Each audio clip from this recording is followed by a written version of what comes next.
going on, y'all? Welcome to the Comics Code Authority podcast. We are back, and we are here with a special guest. So, Comrade, please introduce yourself, my friend. Thank you very much. I call myself Comrade Bullski on Twitter, but my name's Andreas. I'm a comic book nerd from Sweden, Stockholm, so probably the furthest away you've had anybody. Yep. So Oh no, you're good. Stockholm, Sweden.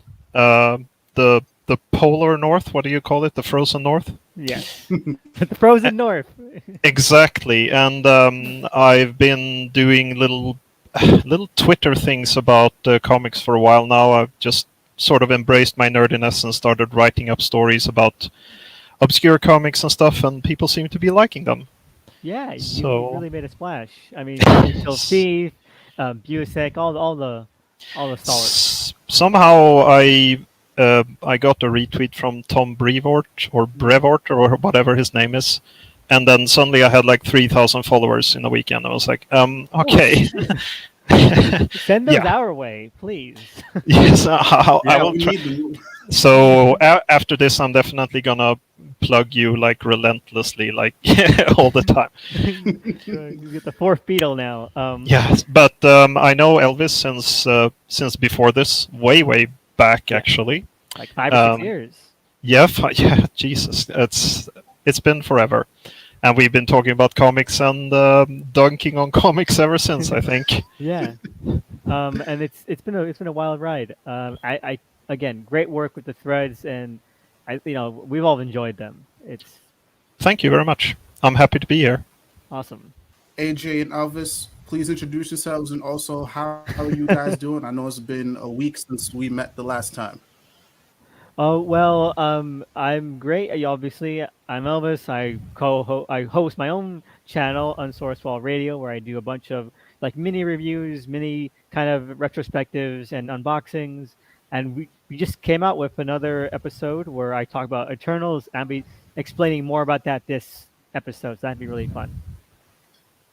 And as always, I am AJ. It's been a very long week, but it was all worth it because the 2021 World Series champions are the Atlanta Braves. Shout out to them. We've been starved for a title down here for a while, so all the other bullshit this week was worth it.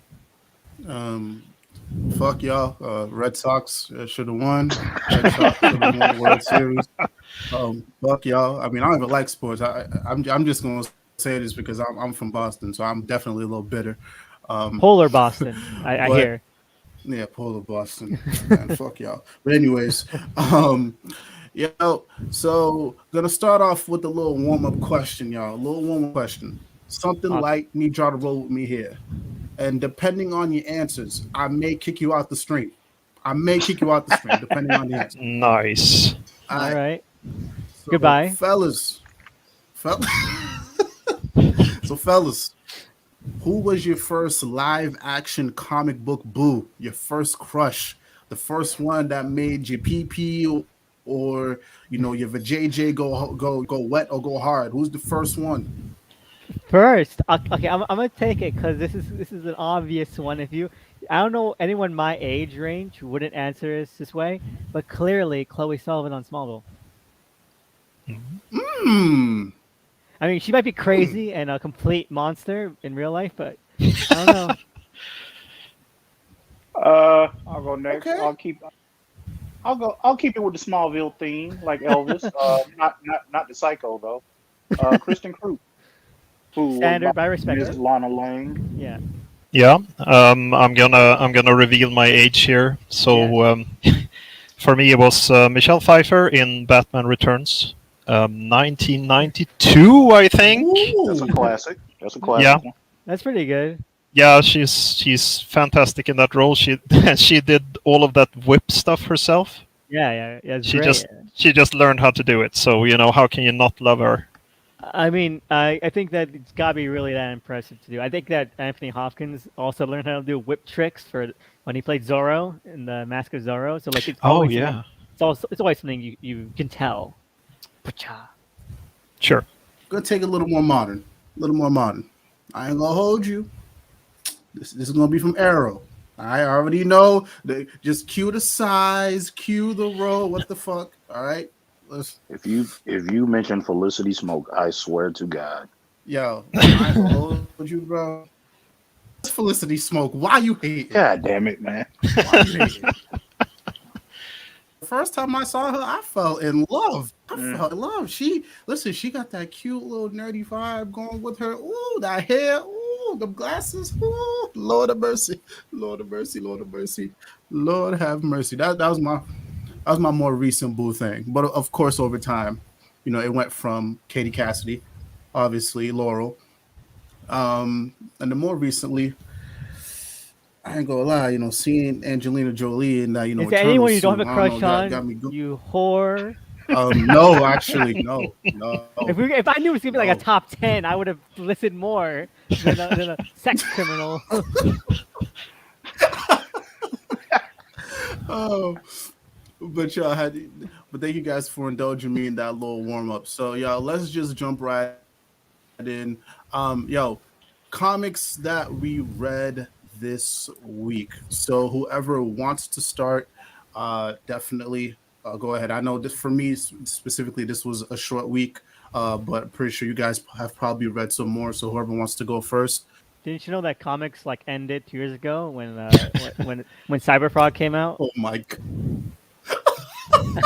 I mean, why even try? It No, peaked. no, Elvis. Comics are dying. They Comics are did. dying. They Yeah, did. they did They die. dead. They And were here's killed the by and the here's the wokeness. body to prove it. All right. But no, I haven't read anything. That was easy. Yeah. Let's see. I went with Icon and Rocket this week. I haven't read much this week myself either. What else? Radiant Black. Mm, Not too much happened there, but it was a good issue to let them take a breather over the events of the past few books. What else mhm. was there? I don't think I read a ton. I did jump back in with 116 on Batman. They said stuff finally started happening, which I think folks lied, but whatever. Um, You think folks lie about Batman, but didn't lie about Radiant Black? Like, hey, come hey, Nothing on. hey, happened to hey. Radiant Black though. Nothing has ever happened in Radiant Black. Everyone's like, All this right, is a okay, dog. this is a Like I said, we're groundbreaking. we're not gonna do this. We should make another Okay. episode of Radiant Black. I'll get back to that. I hate it. Hate that But series. let's see, what else was that? It? I think that's it. Yeah, I didn't have anything from Marvel this week. Yeah, that's it for me. How about All you? right.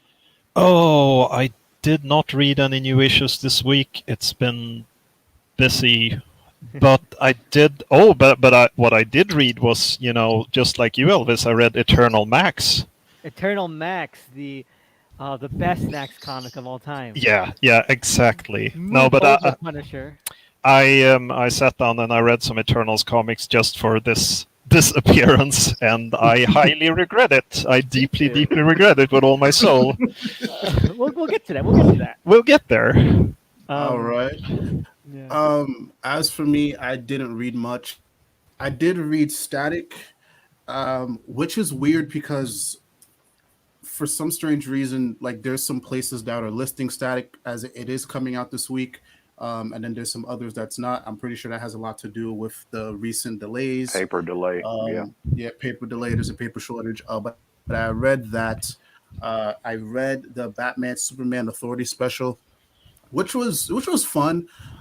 It was literally just a one off. It was cool to see Batman try to give Superman shit for starting his own team, but when you realize why Superman did what he did, things made a lot more sense. So it was a lot more lore heavy than I expected. Tempest Fogonaut came back, Ew. and we haven't seen him since Sideways. I think like Flash Forward.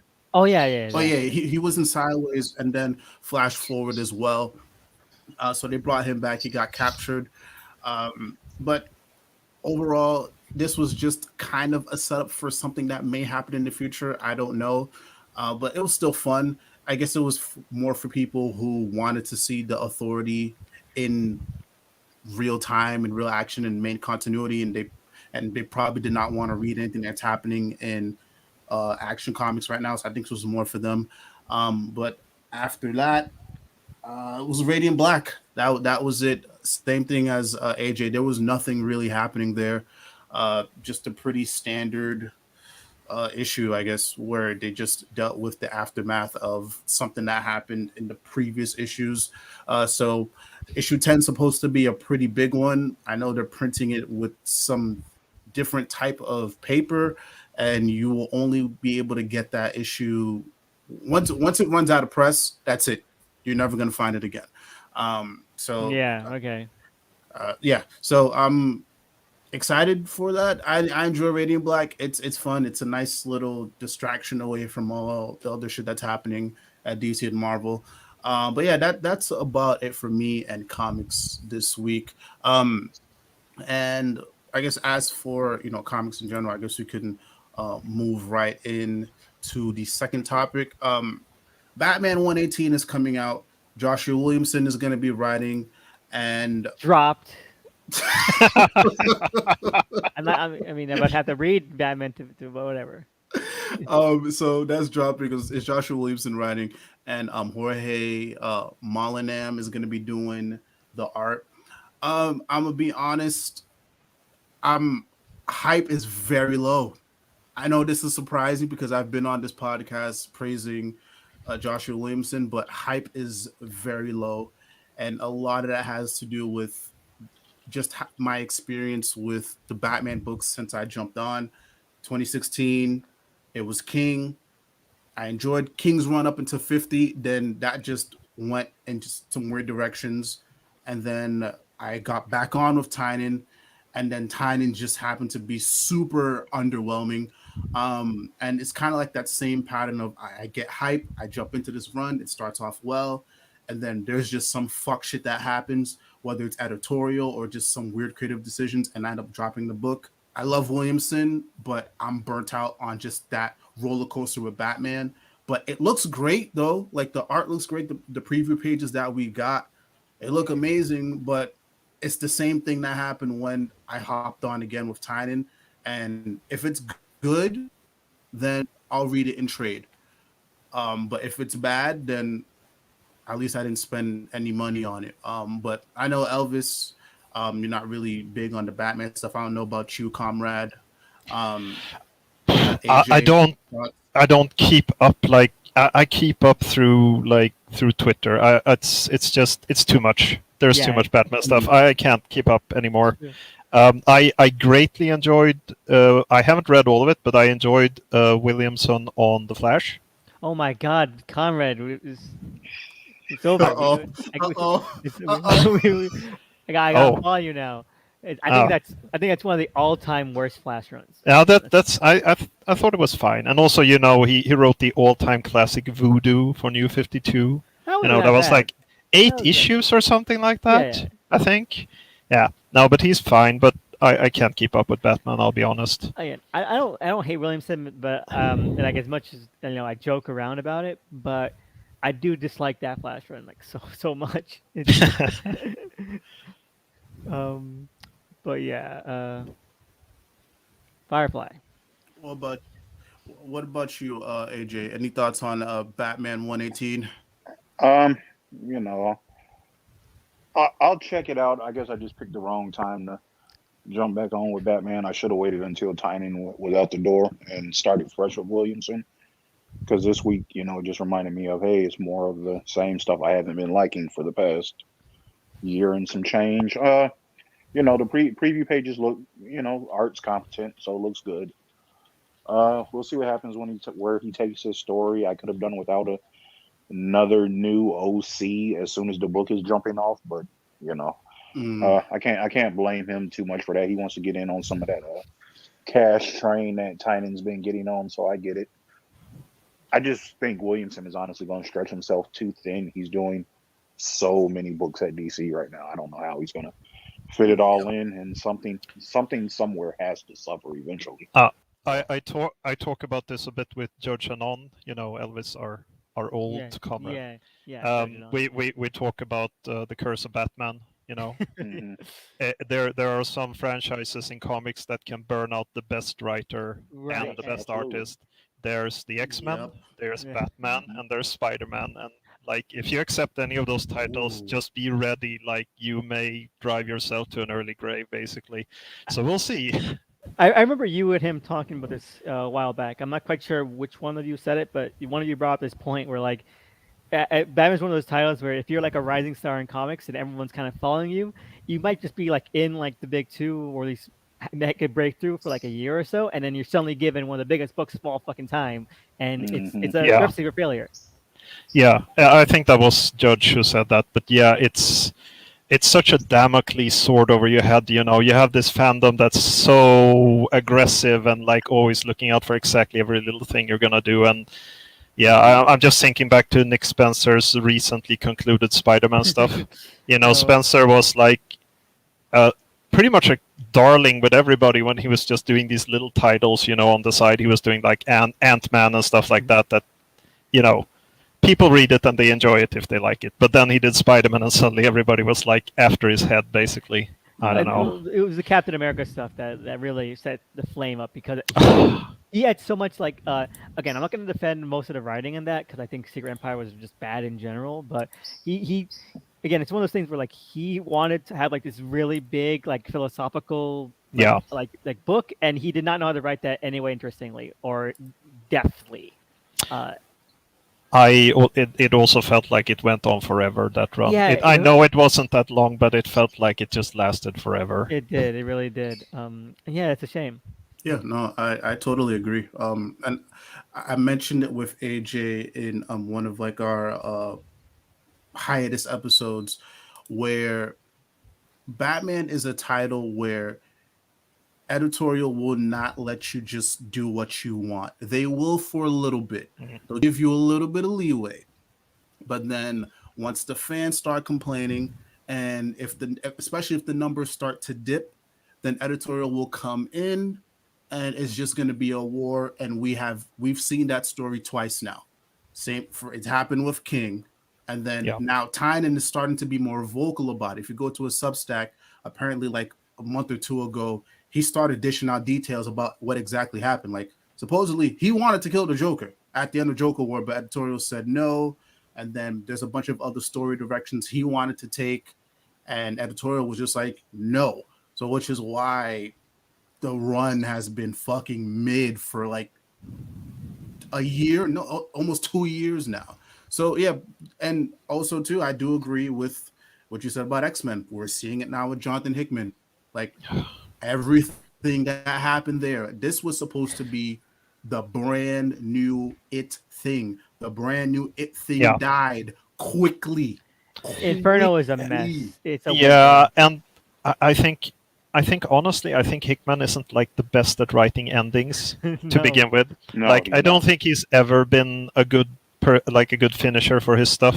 You know, it always feels like, oh, there's so much setup and there's all these storylines and there's all this texture and stuff, and then like, oh, it's over. Hickman's best endings are when he goes, oh, and it's so metaphysical, I can't describe it to you. So here's a montage of people smiling, and it's uplifting. The end. I'm vague. Like the final episode of Evangelion. Everybody just shows up and say congratulations, and that's the end. I was like, and I read his Fantastic Four run. I'm like, this is the ending. All they just did was just show people smiling. Like, okay, whatever. That's his best ending. But I think also what you said earlier is that editorial has probably messed with him on X-Men. I mean, it feels like he hasn't been allowed to do what he wanted to do there. I don't know, but no, I don't even think it's messed up. I think it's actually maybe it might be because it's like it's very easy to have a vision when it's you and maybe 4 writers, and you're just like, okay, hey, here was the outline for the next year. That's great. You guys can make sure things are intermingling, and I did see that in the beginning of the X-Men line when it happened with him. Like things were intermingling, things were gelling together. It's like, okay, this is fun. The moment they added all the rest of these other books, it was a shit show from there. It's like, dude, we'll probably talk more about this in our Inferno episode, but I don't blame him for leaving. I know he's trying to make it seem like he's this was a mutual decision or whatever. Man, dude said fuck all that. Come on. See, come on. And that's also something that's happened before on the X-Men franchise, like Matt Fraction when he was doing X-Men. That Yeah. that run is a mess, like a total mess. You can tell that he wasn't allowed to do anything he wanted to do, and then he just left, like in the middle of it. There's no end. There's no like proper ending story to it. He's just like, like I'm gonna do indies instead. So yeah, I think it's the curse. It's the curse. Yeah, It's the curse. definitely.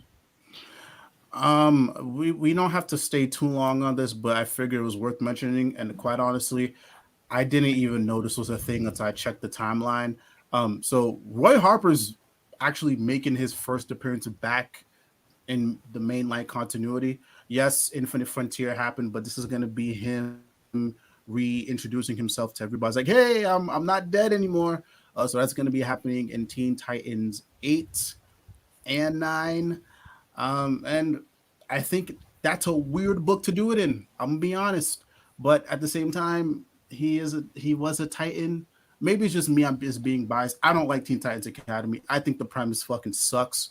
But I mean, if I figured if you're gonna reintroduce yourself to the world, the first person you should probably go see is Oliver and Dinah and that crew. But I don't know. But I figured it was kind of just worth mentioning. I don't know how close you guys have been following like that whole plot thread from Heroes in Crisis to Metal and all that stuff. But his death was probably one of the more significant ones, so I figured it was worth bringing up. Yeah, I haven't followed Teen Titans Academy for probably about 6 issues now. So when you told me this, it was the first thing I was hearing of it.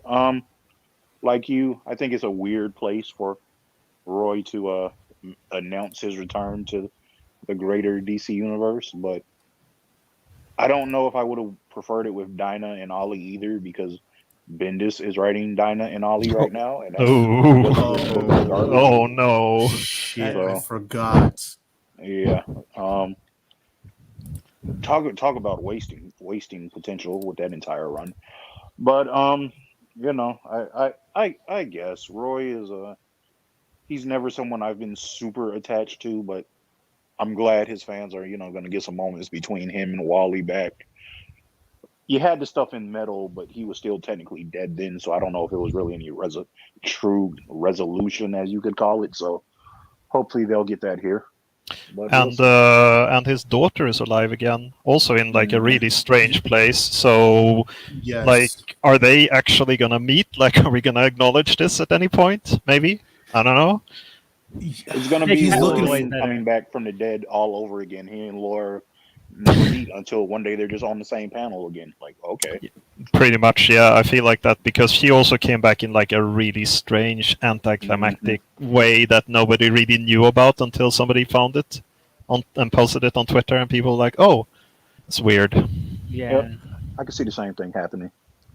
And I think I don't really care one way or the other about Roy Harper. It's just that it's so weird that we just had that whole arc and the Flash run right now that was all about like setting the stone, laying the last stone in Heroes in Crisis, and like, oh, are they gonna like undo it? And we get there like, no, we can't do it because it meant a lot, and Roy's sacrifice meant a lot.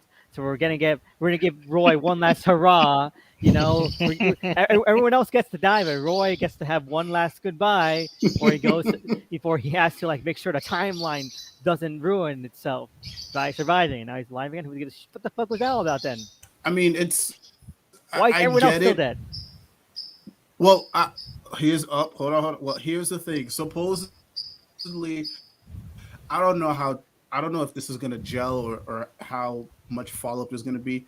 Suppose there's a lot of people that came back at the end of Death Metal, and there's even rumblings of Alfred possibly being back, and he's just taking a sweet ass time. But yeah, a lot of people came back from the dead.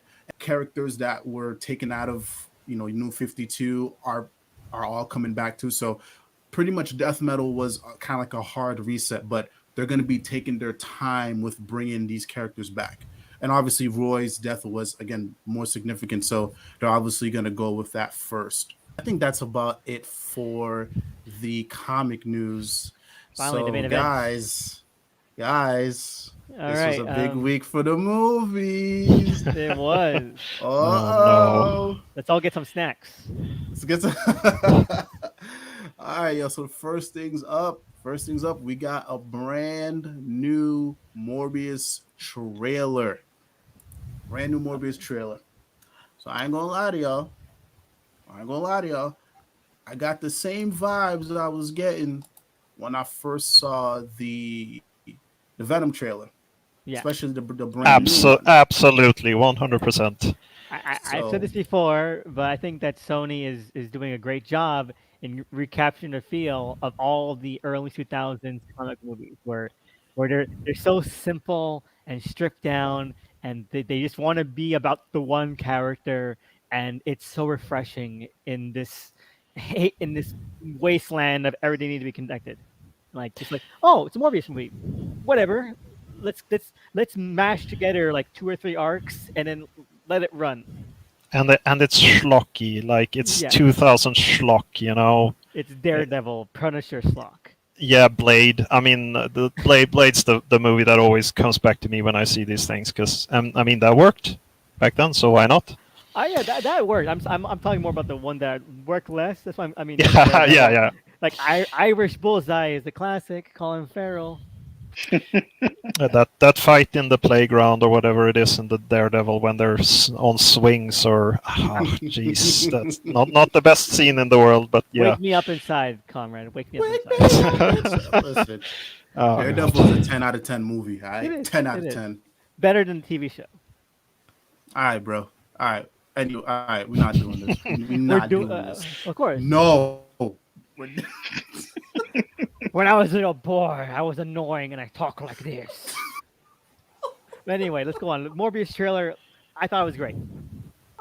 Yeah, I thought it was good. It's cool. I've never really read a ton about Mobius. Who has? Um, I remember him from the Spider-Man TV show.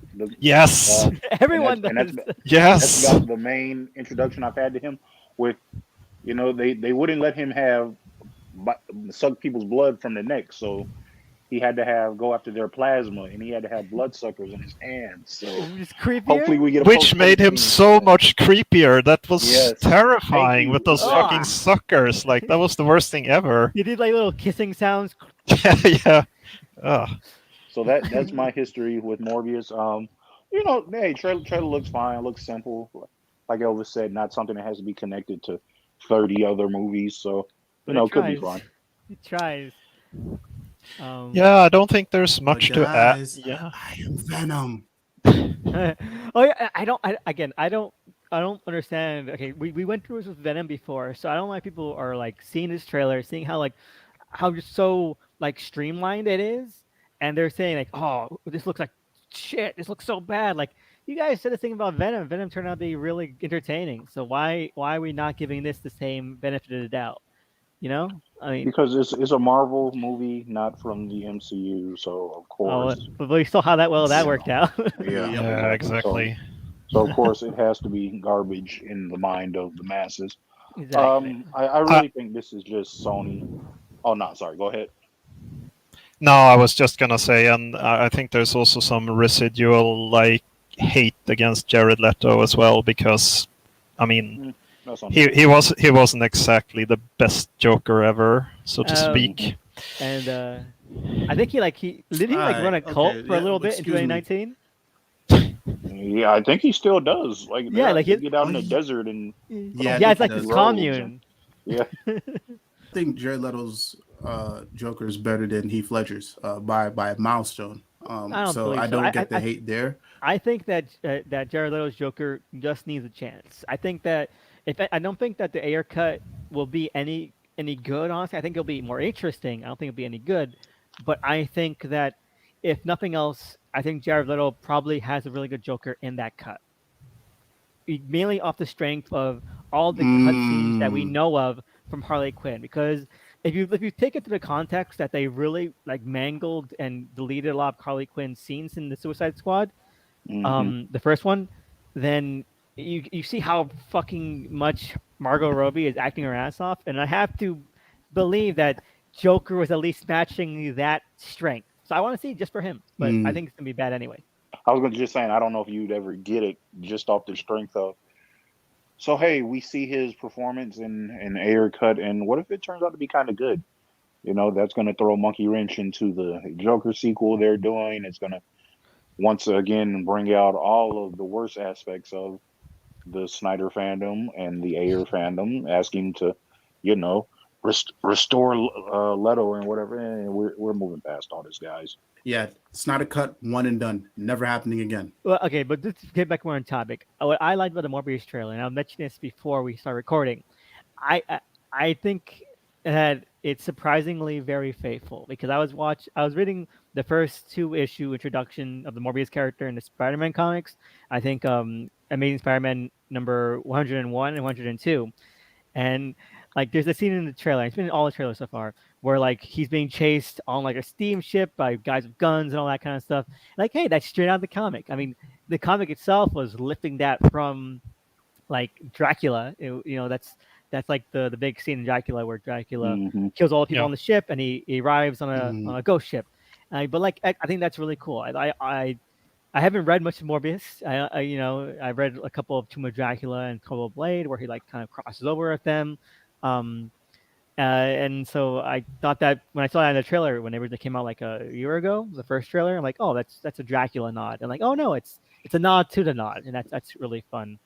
I think it's even like it's a nod to like Hammer horror movies. I think there's a Hammer Dracula where he's on a ship like just running around like viscerally biting people, but I could be wrong. No, I couldn't believe that because like that's a big set piece in the novel. So Hammer horror, I think, were for all their faults, really try to hew close to the novel, even in like stuff like for the one where Dracula time travels like 50 years in the future. Yeah, they tried their best. One of my favorite things about that initial issues though is when Spider-Man's like, you're like a kind of vampire, and Morbius goes, yeah, I guess your feeble human mind would think of a vampire. I mean, there's no word in human existence to describe the being I am, but I guess you'd call me a vampire. I'm like what? You're Morbius, the living vampire. That's it. 2 words: living vampire. Simple.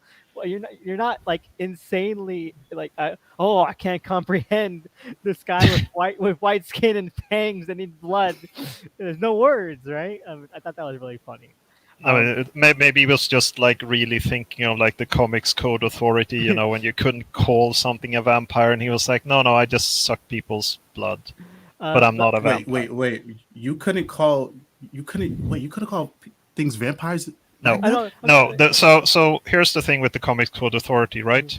They were trying to kill EC Comics, who did these horror comics in the 1950s. You may have seen them, like Tales from the Crypt, that kind of thing. Mm-hmm. They were very like visceral, very graphical comics about zombies and stuff like that. Like people died, and it was very graphic. So they put in, there was like a clause in the Comics Code which was like a straight up ban against supernatural creatures killing people. You couldn't use the word zombie. You couldn't use the word vampire. There were all sorts of like stipulations and rules. I think this was lifted by the time Morbius appeared, but it was very recently. It was like 1969, I think, was the first amendment to the Comics Code Authority. Morbius first appeared in 71 or something like that. Yeah. So it was a very, very recent event that you could actually start calling things zombies in a comic book. I could see that because even in his first appearance, they only call him Morbius the monster. Yeah, like, they don't, and like that's his title. Like Spider-Man says, you're like a vampire, but like they don't call him that. Like I'm some sort of creature. Like okay, yeah, and you're a couple of years out before Marvel started doing like actual horror comics again, like Tomb of Dracula, that kind of thing, where they were overt about it. They had these horror-esque characters, but they were sort of like tiptoeing around the entire that uncomfortable area. But no, you can have vampires in comics. And that makes me hope that the movie, it's one of those, like in zombie movies, the characters have never seen a zombie movie. I'm hoping the Morbius movie that no one's ever heard of vampires. And so he's like, I don't know what I am. Like, just like never use the word vampire. I think that'd be a really cool callback. this is a reality where the Blade movies never came out. Yeah, because Blade exists. I want to see in Morbius 2 the crossover with Blade that Stephen Norrington wanted to do. In Yes. his original Ooh. Yeah, Blade yeah. versus Morbius. The original ending scene that you can actually find if you look for it online. Yeah, and I thought that was really cool. That's a fun idea. I liked Blade too, but I think that would have been such a better idea than what we eventually got because it's such a simple premise, and I would love it. I would honestly, Stephen Norrington hasn't directed a comic movie since League of Extraordinary Gentlemen. Bring him back. I wonder why. I wonder why. Hey, not the worst, just really bad. Yeah. But bring him back, Sony. But imagine if they'd gone with that ending for Blade 1. Like, imagine where would Blade 2 pick up? Like, okay, he sees Michael Morbius standing on a rooftop, so does episode 2 just end with him running towards him? And how does that work? I would imagine how? No, I don't know. Would it have ended on like a freeze frame? Like they jump towards each other and it freeze frames and then it's like to be continued. It'd be like No More Heroes, where That No would More be so Heroes fucking ended corny. with Travis Touchdown and his brother like about to kill each other, and then like the sequel picks up like 10 years later and it's never mentioned again. But no, it's an interesting point you bring up because Venom reused ideas for Spider-Man 3, the Raimi movie. Yeah. The symbiote was originally going to be brought back to Earth by John Jameson. That happens in the Venom movie. There was going to be a transference of the symbiote from Anne Weying to Eddie Brock through a kiss. That's also in Venom. So, I mean, if they can reuse those things, those ideas, why not reuse them for Morbius? Like, do it. Like, let's just bring these ideas back again. I don't know. Yeah, especially since Sony really wants to have the MCU's balls in their grip. Like, oh, you got to play by our rules, and they're doing a good job because they're really doubling down on the MCU stuff in this new trailer, and I don't think Marvel would take that line down unless Sony had the upper hand. Hey, speaking of which, how'd you guys feel about? I was gonna ask, how'd you guys feel about Vulture supposedly being? We don't know if he's Vulture, but Keaton's in the trailer too. So, what do you guys think about that? It's more, Sony tying their universe explicitly to the MCU, like you guys were just mentioning. I don't think there's any way that Marvel can push back against this without Sony saying, okay, that's fine. Hey, we're taking Holland after we're done with this third movie, and we're just going to go make our own films. Marvel. Yeah, that's what I was getting at. There's no way they could do this. There's no way they can get away with any of this if Marvel hadn't been at least humbled by the whole we're canceling Spider-Man No Way Home thing from 2 years ago. Yeah, exactly. I think Feige and the folks at Disney eventually want to get to Miles and some of the other Spider people. You don't get to that point if you're not playing nice with Sony. So they just got to suck it up and take it for a while. So I heard that you got something made up for this, Comrade. If you want to take the reins at least for the initial breakdown here. Have I? No, I can't say anything about the movie. I haven't seen the movie. No, we're talking about the Eternals first. Are we talking about the Eternals in general? In general first. Then we'll leave the movie for last. Okay. So I know that you said that it's the dullest Jack Kirby comic out there, Elvis. It is. How dare you? Yeah, it does. It's not the most exciting, is it? It's 19 issues on one annual, and not a lot of stuff happens in it. I don't know. What do you think? I mean, Icarus is super boring. The comic is all about Icarus. That's a problem, really. I think that the first couple of issues have a good sense of what it wants to be, and the rest is like a flat line. I think Kirby wanted this to be a lot more like the fourfold stuff he had done, where they were a lot more segregated. Of course, there were some tie-ins, but they were separate. And then I have stuff about that. Yeah, but absolutely. Yeah, no, I totally agree. So basically, this it says on the cover, more fantastic than Chariots of the Gods, right? Yeah. So this came out at a time when the interest in ancient astronauts was super high. Because there's a guy called Eric von Daniken. He wrote a book called Chariots of the Gods, which was a bestseller at the time. Kirby read it. He thought it was really great. He wanted to do something with that in the comics. It was popular. It's like that time when Daredevil teamed up with the guy who bent spoons on TV. It was the 70s. It happened. And I think about the original Eternals.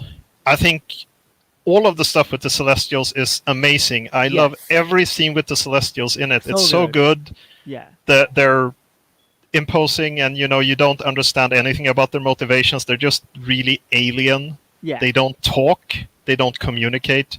They just go around the world doing whatever, and I think that's fantastic. Those scenes are great. I think that the scenes about the Eternals dealing with the Deviants are perhaps not so great. No. I think that's kind of where the title fails a little bit, maybe. My thoughts on that is that when it comes to like the Celestials, Kirby is telling like a story. I think that Kirby's best writing always comes with like the mythic stuff, and so the Celestials and all their stuff really comes to Frater. Like when he describes Arishem and his 50-year judgments, when will he go thumbs up or okay, that sounds silly, but when he goes thumbs up or thumbs down, the world dies or lives. Whatever. And it's like, okay, that's great because it's a giant splash page and it's such great kind of like imposing narration. And then when you get to like describing like the history of the world through the eyes of the Eternal, it's like, it's just like it falls in that pit trap where like these, as a concept, the Eternals aren't that interesting. Like the idea of ancient aliens, that's interesting, but like they've lived forever, and now some of them are like movie stars, and some of them are like playboys in penthouses, and blah. Who gives a shit? One is a college student forever. Yeah, it's a thing. I think Icarus is kind of the dullest of all the Kirby protagonists, because I mean, at least with Orion, he has this, he's got this berserker side. He's the son of Darkseid. Yeah. He's got this dark side. Icarus is like Orion, but with no dark side. He's just a guy. He's just straight up heroic, clean cut, all of that stuff. There's no characterization. There's nothing to him, really. That's the problem. All of the other characters are more interesting, and the Celestial stuff is the most interesting. Yeah. But so you mentioned the thing about not being connected to the Marvel Universe. Okay, so I went back and I reread this in detail just to see what exactly he says about it. Yeah. So there are connections. There are also things that speak against it. So there are SHIELD agents in this comic. Oh, I hate that. That show up, and they specifically say that they are Fury's boys. So Nick Fury exists in this universe, and SHIELD exists in this universe. That's fact. But then later, so this is going to sound really stupid, and I'm sorry, but this is what happens. So there are these two college kids who build a Hulk robot that becomes accidentally charged with cosmic energy and then almost kills all the Eternals.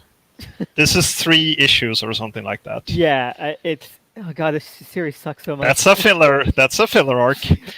But when they have this Hulk robot is running around, there's the scene where they have like a press conference and they're like, oh, there's this Hulk robot running around. And at first it's kind of nebulously worded, but when they have that press conference, they say like, oh, so next like Thor is going to show up, and you're like, okay, so they're referencing this is in the Marvel Universe. But then the reporter says, no, like these Marvel Comics fans now think that all their fictional characters are coming to life. So the Marvel characters are fictional in the Eternals universe. This is not the Marvel universe. It's a universe where SHIELD exists and Nick Fury exists, but it's not a universe where Thor or the Fantastic Four, any of them exist. That was obviously dropped very quickly. Yes, and to its detriment, I think. But the concept for Kirby was that this is a universe where he could do anything he wanted to, because it's not connected to the Marvel Universe, except if he wants it to be. So, if he wants to blow up the world, he can do that in Eternals. And that's what really gets me, because like the first 3 issues, it's the first issue is setting up like explaining everything about the Eternals, which is like really boring, but like, okay, you got it set down. Second issue is introducing the Deviants, really saying out their opposition. Third issue is the Deviants declaring war on humanity and like laying waste to New York City, and that's the most exciting it gets. 3 issues in, and the rest, and nothing comes. Oh, but you forget they declare war on humanity because Crow, who is the warlord of the Deviants, is actually Satan. Yes, So exactly. he is the model for the Satan figure in every religion on Earth Yes. because he's been living forever. Oh, Yeah. We have a genetic memory of him. He's red, and he like manifests little horns when he Yes. gets angry. And that genetic memory is what created the Satan figure. So he comes to New York.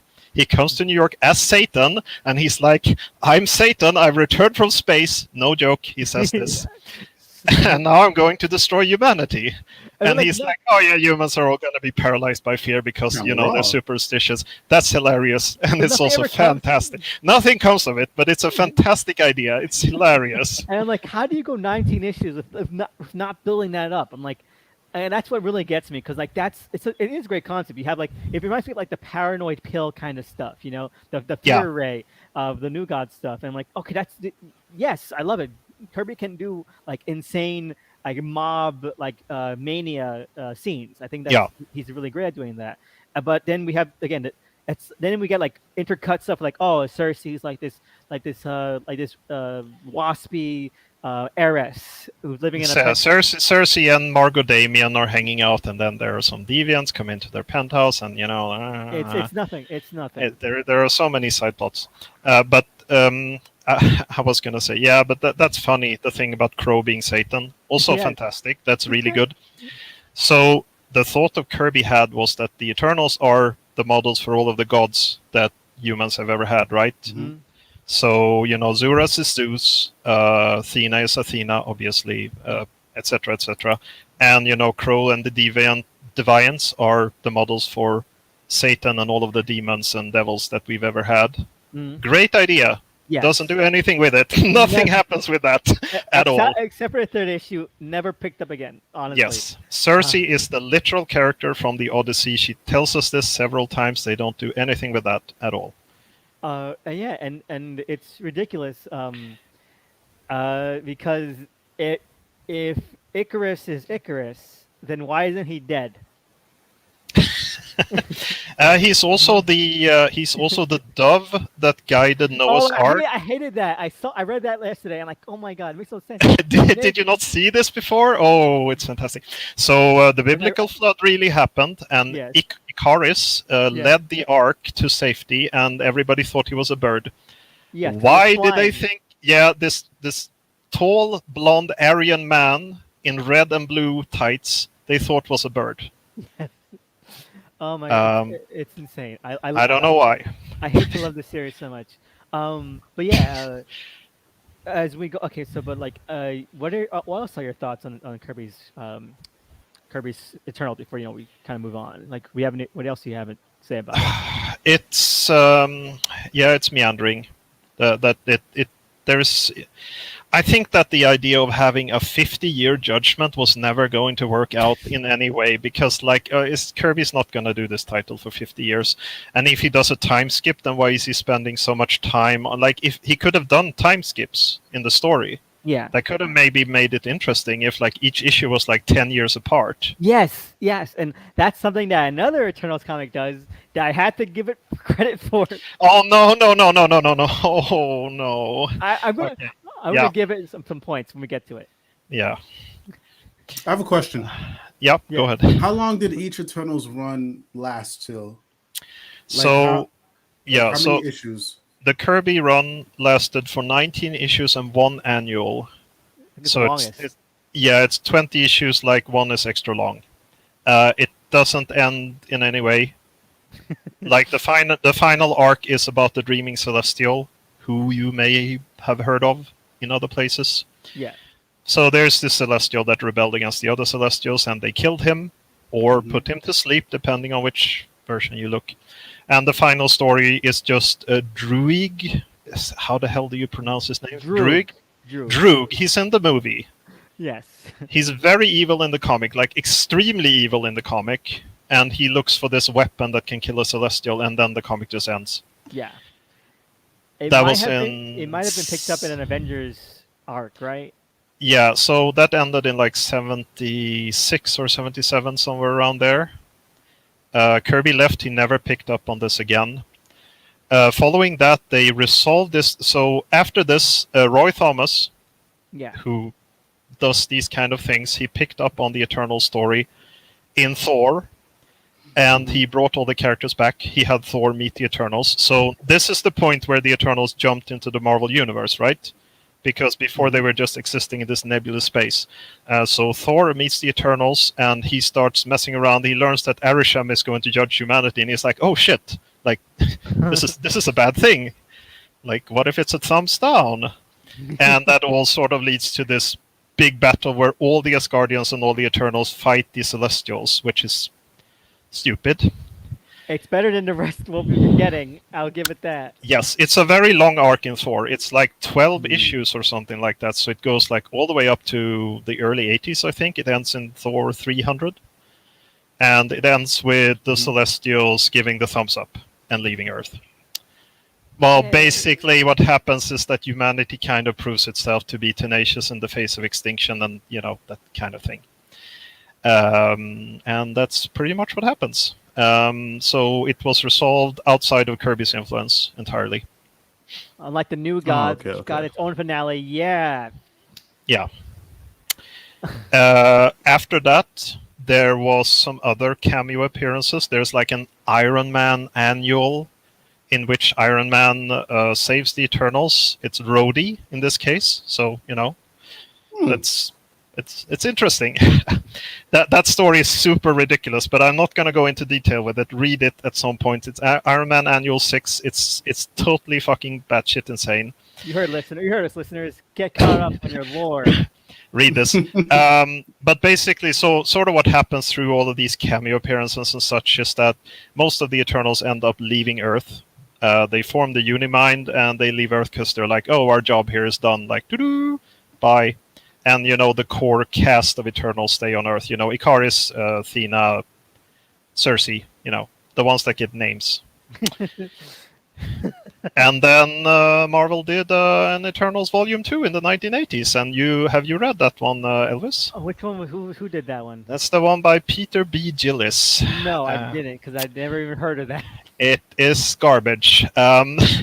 So that series ends with Peter B. Gillis being fired from the title, which is interesting. Oh. So the last two happened? issues, I don't know. It's terrible. Like, that comic is terrible. On a scale from Ebonier to Burn, Fourth World, where does it land? It's not funny bad. It's just mediocre, honestly. And I think it's boring. So the final two issues are by Walt Simonson. Which I think is a good thing, but the plot line, I don't think the plot lines could be salvaged at that point, really. Yeah. It's just the only thing I think that one does is that it introduces a bunch of new Eternals, and one of those new Eternals is Phastos, who I believe is in the movie. Yes, he is. I think he's the only Eternal that wasn't created by Kirby who's in the movie, actually. Yeah. Everyone else is a Kirby original, yeah. Yeah, exactly. And, of course, he is the primary Black Eternal. They were all white in the original series. Well, I think Cersei had like some. I think Cersei and Athena had some Kirby, like vaguely Asiatic things going on. Yeah, they're not supposed to be any ethnicity and such. They're all like genetically engineered from cavemen, basically. So, who knows? Who knows? But I think that it's significant that they introduced Phastos in that story because he's a prominent character at this point. Yes.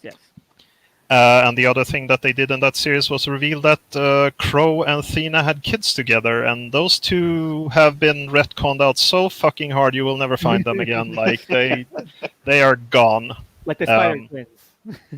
Yes, exactly. No, so that wasn't so all of the subsequent series with the Eternals haven't really been that great, honestly, and there's not much of a basis to Eternals to start on. Yeah, exactly. I think the next big one was like Neil. It then makes you wonder why the fuck are you? They didn't try. No, I was gonna say it makes you wonder why the fuck would you even Yeah, do about it? I wondered that too, but I guess it's because they don't want to do the Inhumans at this point, and they can't do the X-Men yet. Yeah, pretty much. I have an idea. I think it's because they fucked up Thor. Like they if Thor had been like the big cosmic Kirby Odyssey from the very beginning, and not their like stupid we gotta strip this down bullshit like science, kind of stupidity. we would not be getting the Eternals because that would be like their Jack Kirby franchise. But like they just couldn't do it anymore. So like we need like a big cosmic Odyssey franchise, and Eternals is the only one we have left that we didn't fucking ruin. Yeah, and they have shown the Celestials prior. They were shown in first Guardians of the Galaxy even. Yeah. I mean, not just the head. You also saw a living one Yeah, it was through the Arishem. collector's little. Yeah, who was out doing stuff. So, but yeah, I think you're right. I think they want a like an kind of an epic kind of franchise. Yes. They can't do the Inhumans because Ike Perlmutter Fuck this. poisoned the well. Nobody wants to touch that franchise again. I mean, Kevin Feige doesn't, so that's all that matters, basically. Yeah. But yeah, and so Elvis, do you want to talk about the best Eternals relaunch, reboot, remake? Are we talking about Gaiman or Max? No, we are talking about Eternal Max now. Okay, Eternal Max is maybe up until Gillen the most readable Eternals comic ever. It's also awful. Like it's not even an Eternals comic. Okay. It has almost nothing to do with Eternals. It's like the most like bare bones reboot of the franchise you can get. It takes. Oh my god, it's hard to describe.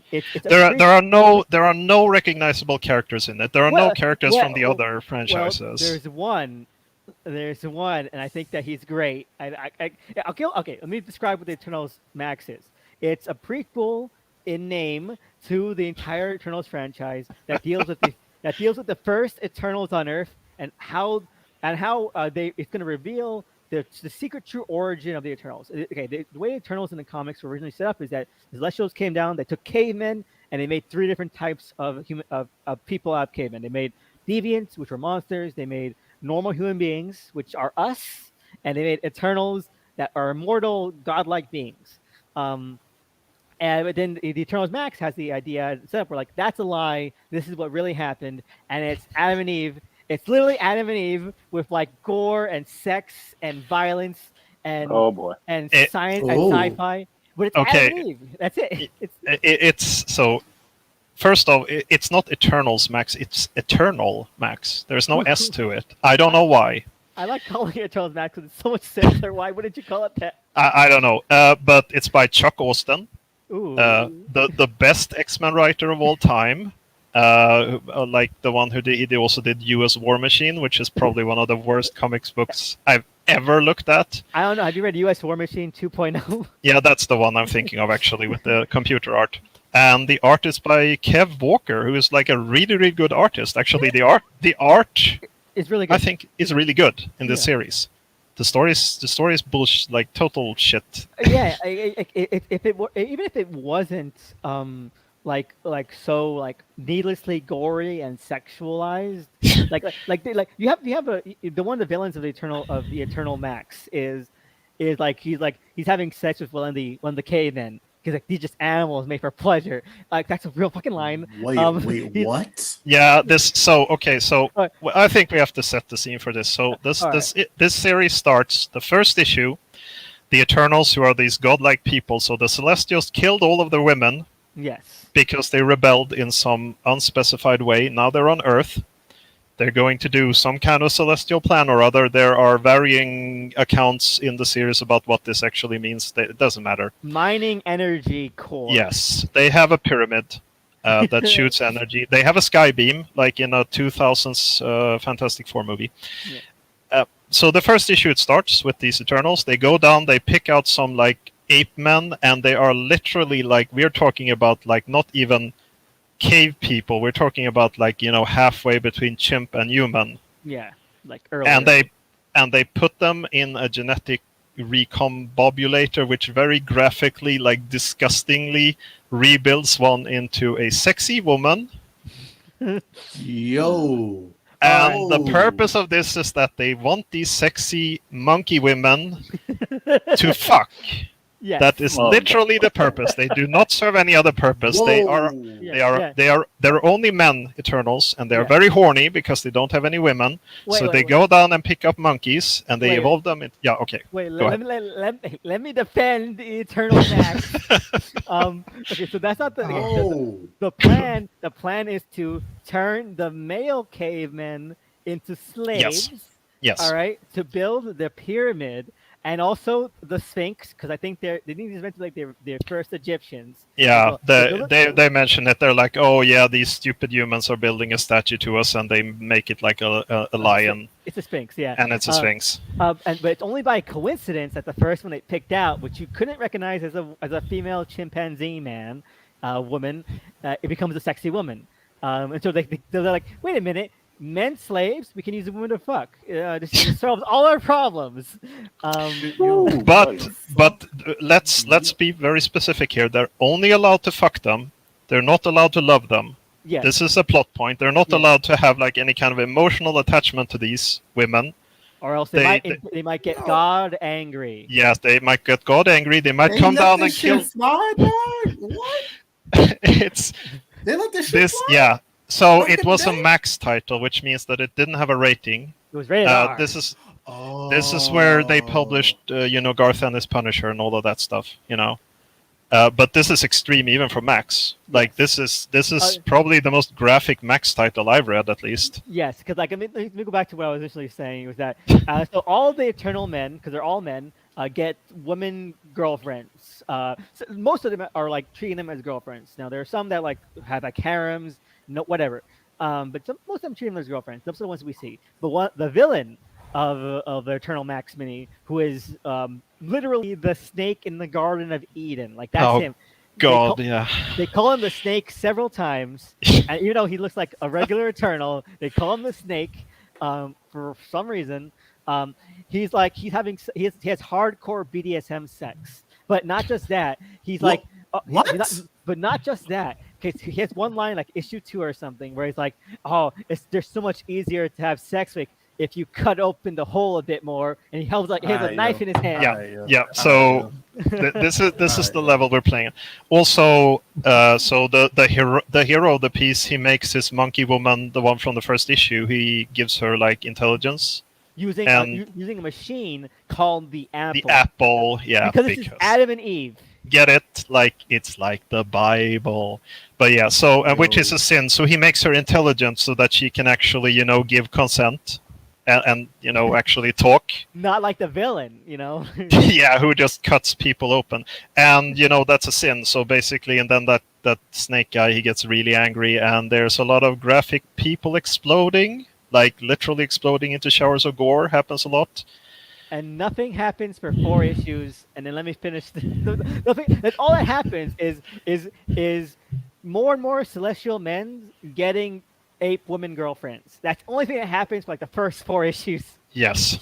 That's it. Like he's like, oh well, it's okay if we have them as girlfriends, just don't fuck.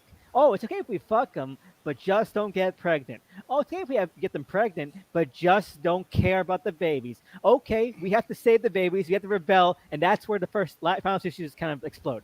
And the plot after that is, okay, again, it's like the Garden of Eden. The snake decides to lobotomize the Adam. Let's call him Adam. His name is Icodin, but let's call him Adam for the simplicity of the story. Yes, please. All right. Decides to give Adam's girlfriend an extra charged procedure with the Apple, which is like a lobotomy machine. He lobotomizes her basically, and so she starts quoting Bible quotes, like actual like Genesis Bible quotes. Because if you didn't get it, she's Eve. All right. Yeah. And it's like, okay, and then the Celestials come down, and Adam is like, "Don't kill all of us. If I will go away with Eve, we'll have our kids someplace. You don't have to worry about us. We'll if you just let us live and have kids, we'll worship you forever. Just please let's have kids, all right?" And so the Eternals like, okay, but just you two, and they kill everything else in Egypt. Everyone dies. Well, not everyone. All the cavemen, they get their cavemen wives back from eternal slavery, right? And one of them is Crow, who's just a regular guy. Like he has deviant buddies. Like deviants come from another planet, which is why they look like demons. They weren't created by the Celestials. They're created by the Eternals themselves. And they look like demons not because the Celestials made them that way, but because they're aliens. and he has a lot of deviant buddies, and he and all of his other caveman friends and all the surviving caveman women decide to hide underground while the Celestials nuke Egypt. They nuke Egypt. Yeah. I also, Elvis, I found a note here. I wrote down Cronan the Barbarian. Yes. Because Crow in this comic, he looks like Conan. Like, literally, he's got the long, greasy black hair. He's a barbarian. He's always like talking really tough guy talk, and all of that stuff. And like, I Crow, more like bro. He's great. He's like, I just want freedom. Respect me. I want a wife again. Never disrespect me. I'm a man, not an animal. Great. He's the only sensible person in this comic as well. Like, he's the only one who has like a good idea of what's going on, because all the other people are just idiots. He's the only one who isn't like an evil motherfucker. Even Adam's evil for like sure. I mean, absolutely. Having sex with this 8th woman against her basic will. But yeah, it makes like it's funny how we're like, but it's also it can't be a prequel because it ends with this lead guy Icarus Adam. He becomes mortal at the end. No, but I think it is a prequel. Okay, let me finish the ending. So what really doesn't make sense about it being a prequel is that Crow isn't a deviant; he's a normal guy. Yeah. But maybe a future deviant was named after him. I'll set that headcanon. But I think it is a prequel because Adam, which is Icodin, who I don't think is Icarus. I think he's Zuras, right? Yeah, exactly. I think so too. But I don't think they make him mortal. I think he just lobotomizes himself to make himself more subservient to the Celestials. That's his trade-off. He's like, I'm going to do another apple to me. Yeah, he says that. But Polaris is the city of the Eternals, right? Right.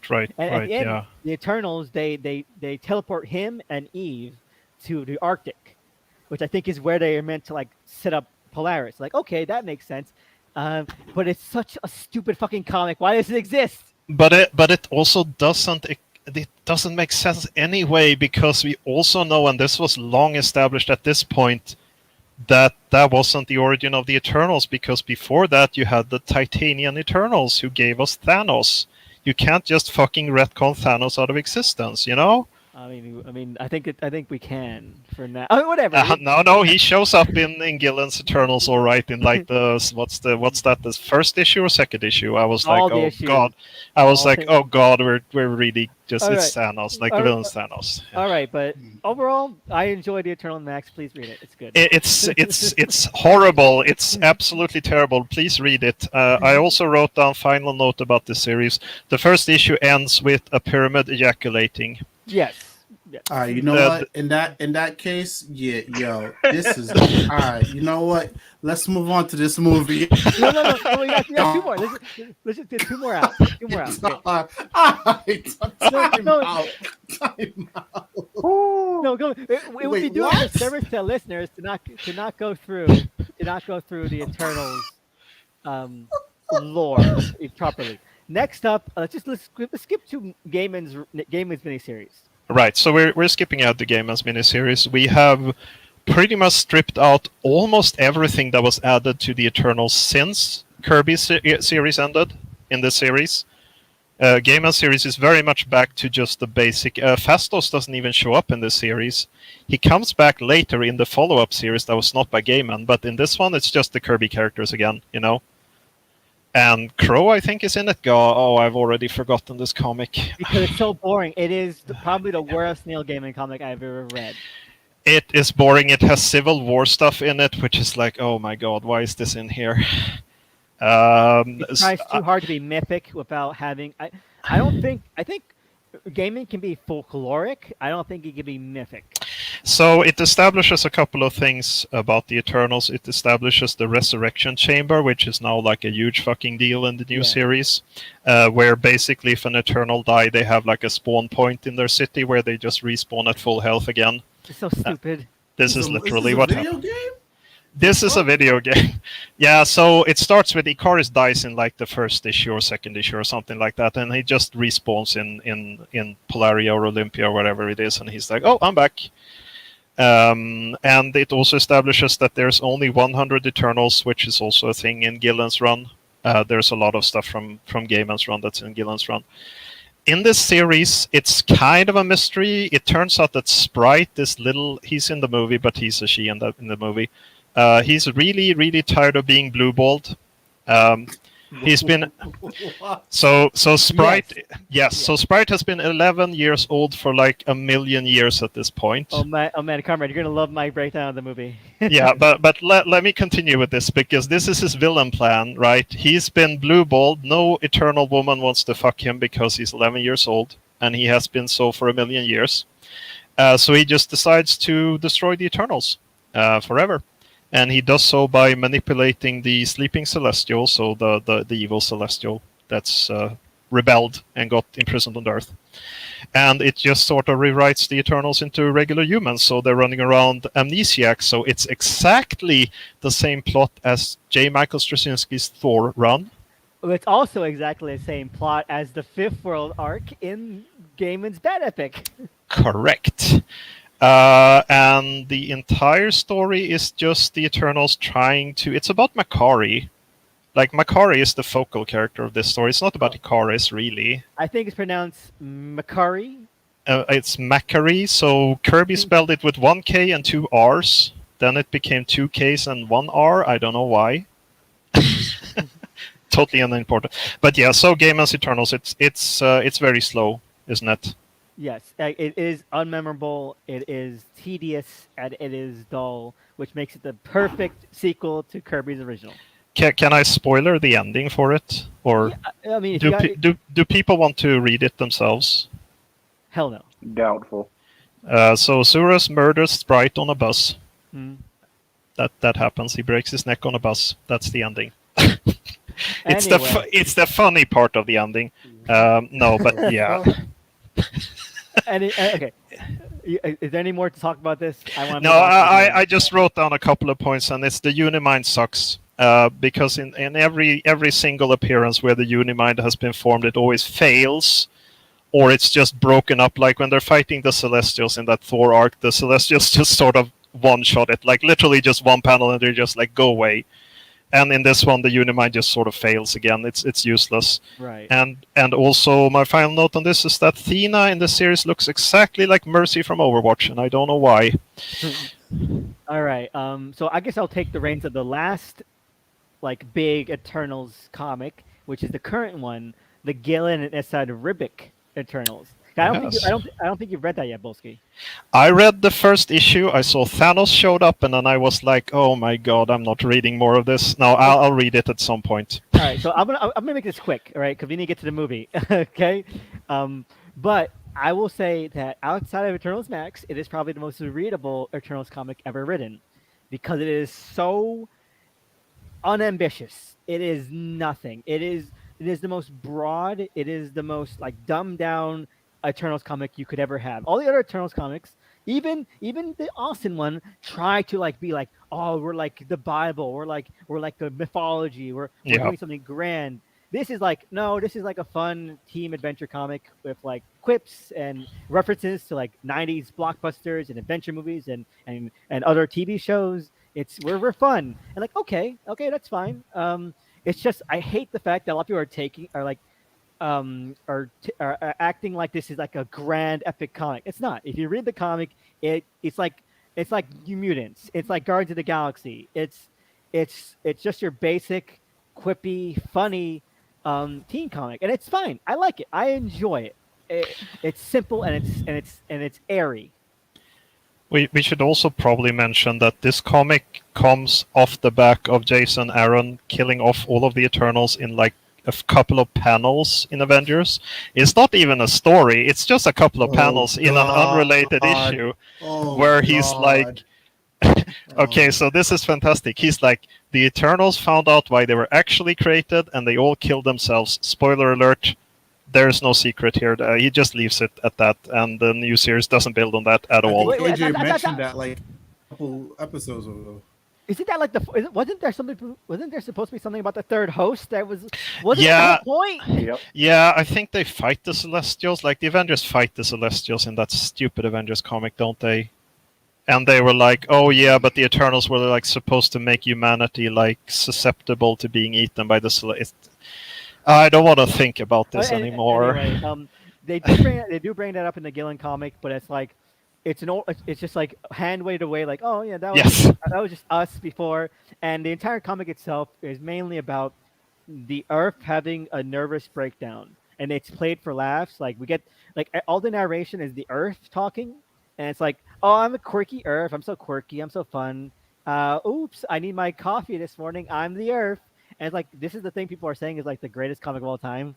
Like no, but no, it's fun. I enjoy it. But that's it. We can move on to the movie. There's nothing else to talk about because this is a silly, goofy comic that has no Yeah, weight. let's move on to the movie. Okay. Oh goodness, yeah. Okay, let's talk about the Rotten Tomatoes score for a bit before I move into my breakdown because it's gonna be a pretty big breakdown.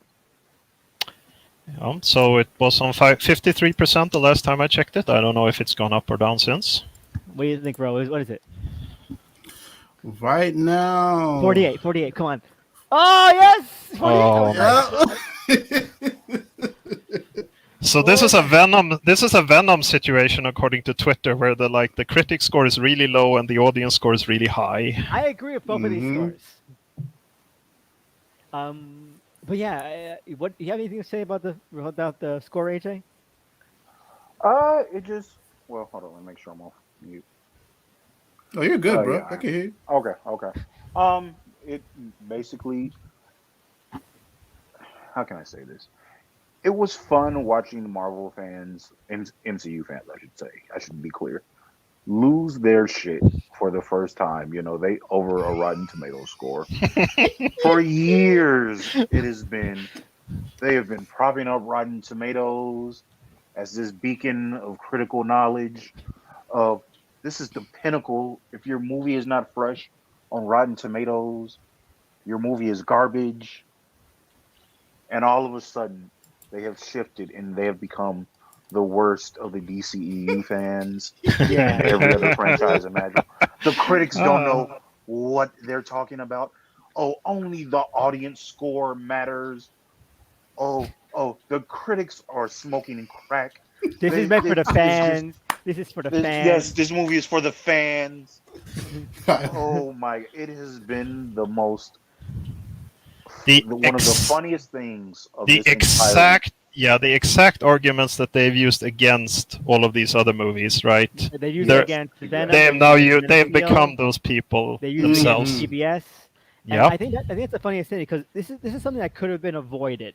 Because I remember like when Man of Steel came out, and in the year since, I've been like, Man of Steel isn't like a perfect movie. I know that me, Ro, AJ love Man of Steel. I mean, Ro love it a lot. What are your thoughts on Man of Steel, Comrade?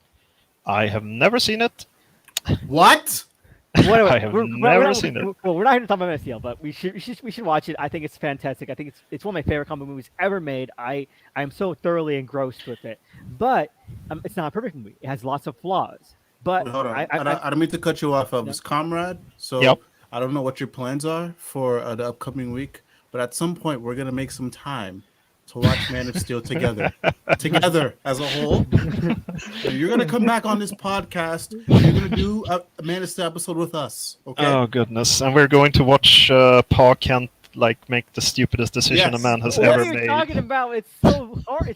heart-wrenching. But that's exactly what I mean. That scene is a perfect example because Man of Steel is full of like really stupid shit. But if you're in tune with like the exacting and like very kind of finite creative vision it wants to impart, you're good. You're along for the ride. But if you're not, if you're not like in that wavelength of like what the movie is like really trying to like go for, all the flaws become crystal fucking clear, and you can't stand it. Like, Yeah. when people say, "Oh, Man of Steel really sucked at this and this," like, yeah, okay, I agree, but I also still love it. You know, that kind of thing. Like, oh, when people say Venom was really rushed and really underwritten, there's no character, I'm like, yeah, okay, I still love Venom.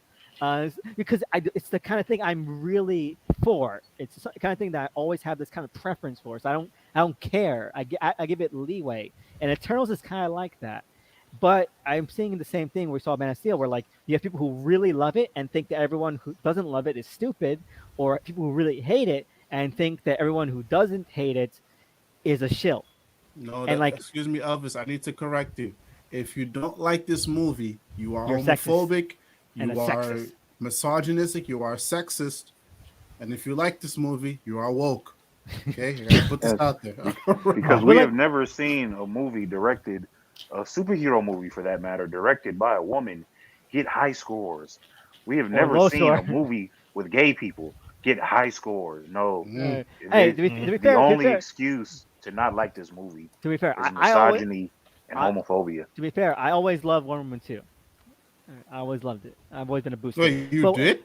well, yeah, I enjoy, Maxwell Lord is fucking. Maxwell Lord is great. Wait, All right. I never. It's a This is middle my of the first road time comic book hearing movie. It's this. not worth the hate it got, but I it's not great. I Yeah, watched it like 3 times just for Max Lord. He's fantastic. But no, I mean like is that we're seeing the same divide rather than people coming in the middle and saying, yes, this movie has flaws, but it also has good stuff about it. And like in 6 years, we're gonna see instead of Snyder heads, we're gonna be seeing Eternals heads or Zhao heads going like release the Zhao cut, that kind of thing. I'm like, please no, Wh- let's which stop this is now. 4.5 hours long, no I'd watch doubt. it. I'd Yeah, watch yeah, it. I know you would. But okay, if I want to get into this breakdown, I really do. So will you guys indulge me? I have a list. Yeah, go ahead. Oh, Go ahead. go ahead, bro. But Go ahead, man. I implore you guys to ask any questions because I'll give context if needed.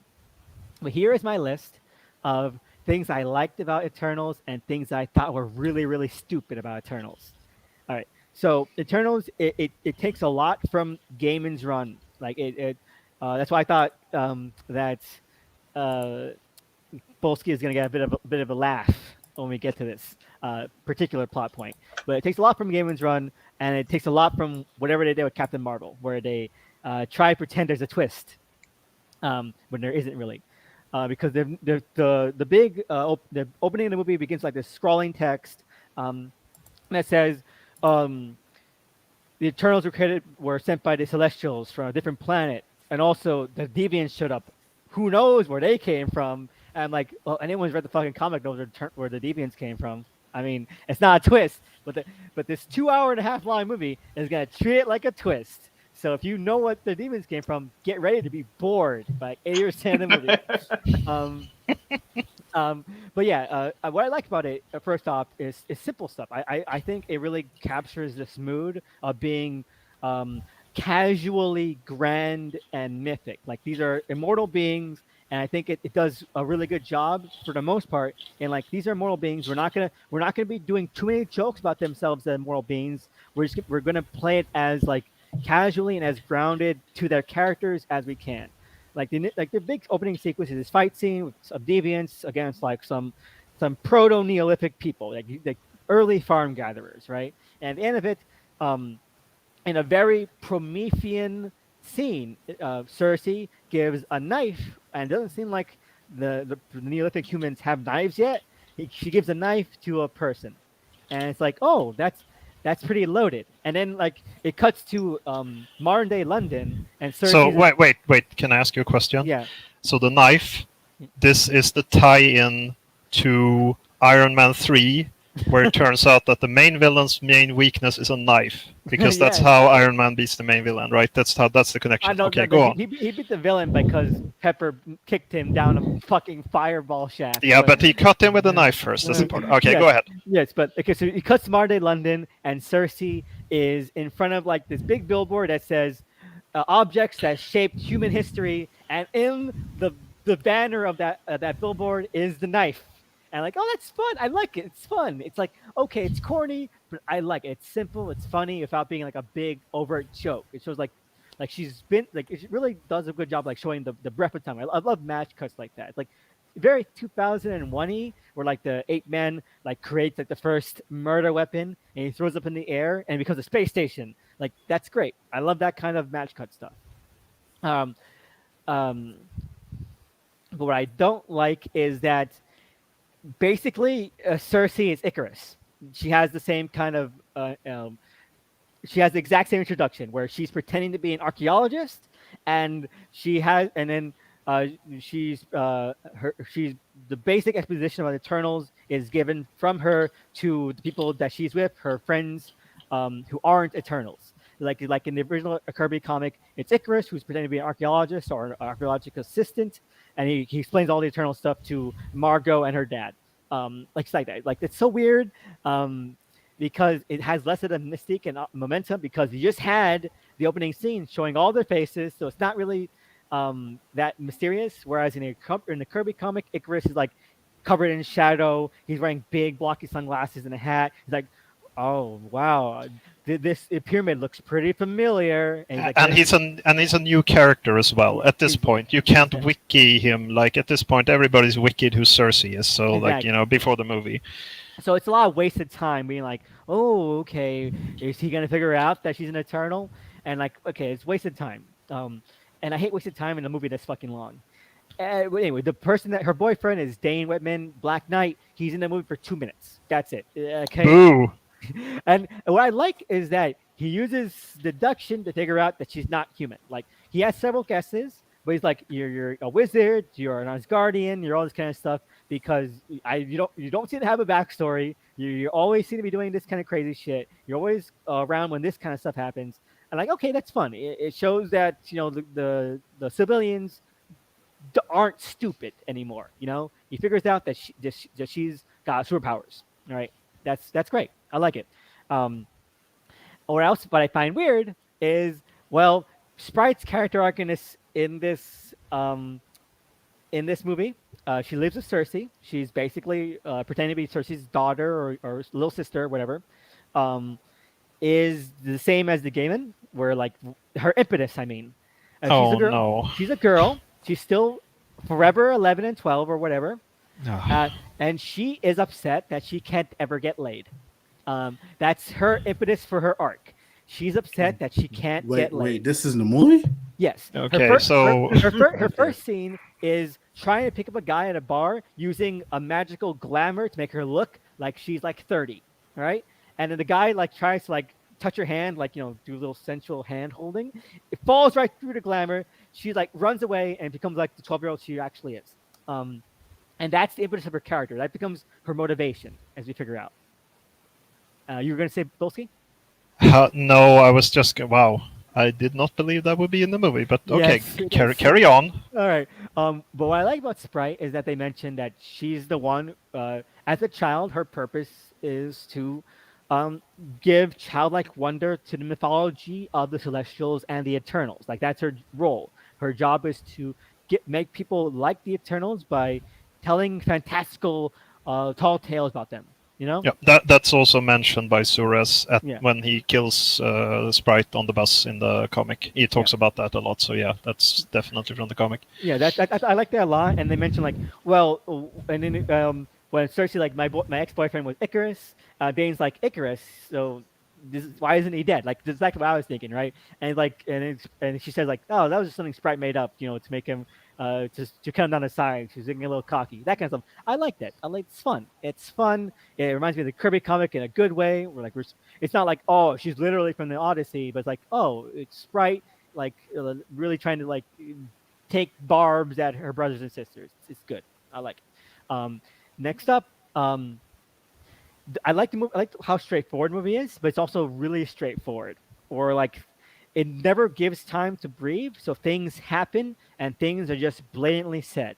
Like after the Sprite and Cersei explain that they're Eternals, Dane is immediately attacked by a deviant, and the first lines out of Sprite and Cersei's mouths are, "That's a deviant. I thought we killed them all 500 years ago. They must have survived." I'm like, oh, okay. This is very, very quick. And then it's a 1-minute fight scene, and then Icarus shows up saying, "We need to fight the deviants. They're back." And then that's the rest of the movie. And I'm like, this is a lot to take in. We spent like 15 minutes setting up their life in London and Black Knight, but I guess that was all worthless. So do they introduce the other Eternals like equally detailed, or are they just sort of thrown in there? It's very much a getting a band back together movie. So each of them get their own little set piece. Okay. And before their set piece, they get a flashback with that Eternal at some point in the past. So it's good. It's good balance. I love the flashbacks. I love the flashbacks a lot. I do think the flashbacks um, really dampen a lot of the impact in terms of like emotional character arcs because we get like something said in the present and then we get a flashback. Oh, and now it's saying that up, but like it doesn't really work because I didn't feel it in the because I didn't feel it in the present, so I don't care about it. And this flashback way later down the road isn't helping. You know, um, I didn't like that. Is this the thing? Is this where the Fastos did Hiroshima? Is this where Yes. that's from? Oh yeah, Yeah. it's a lot. It's a lot more implied than the leaks say. But he's like rummaging through Hiroshima, saying, "Oh my God, what have I done? I shouldn't have given human beings technology," and that kind of But thing. he didn't like explicitly give them like nuclear fission. No. It It's comes right just after. No, it's Yeah. just generic technology. It comes after a Alright. scene. It comes after a scene where he's trying to invent the car. Um, so so the implication is that if they hadn't invented the car and like engineering like principles, they wouldn't have eventually created. Oh, he's trying to invent the car during caveman times. I should add that. Right. So they wouldn't have Okay. eventually invented the atom bomb. So that's the Right. parallel. And whatever. So nothing about that. Anyway, so something else I like. I love the tone. I think the tone is great. I mentioned that at long length on Twitter and in my own YouTube channel. I love the tone of each and every Eternal being set up. The flashbacks when they're really well done, when they're not like just backtracking to set up a future character beat, are great. Like we're seeing the time really sort of flow by, and we're seeing how centuries can be seconds to these people in a really well done way. It feels majestic. It feels very sort of straightforward. We're not getting lots of jokes. Nothing's breaking up the tension or the emotion. I know, like in Guardians of the Galaxy, it has that big thing where like it would have really high emotions, and then we get like a fart joke to deflate things. Like I don't know, none of that.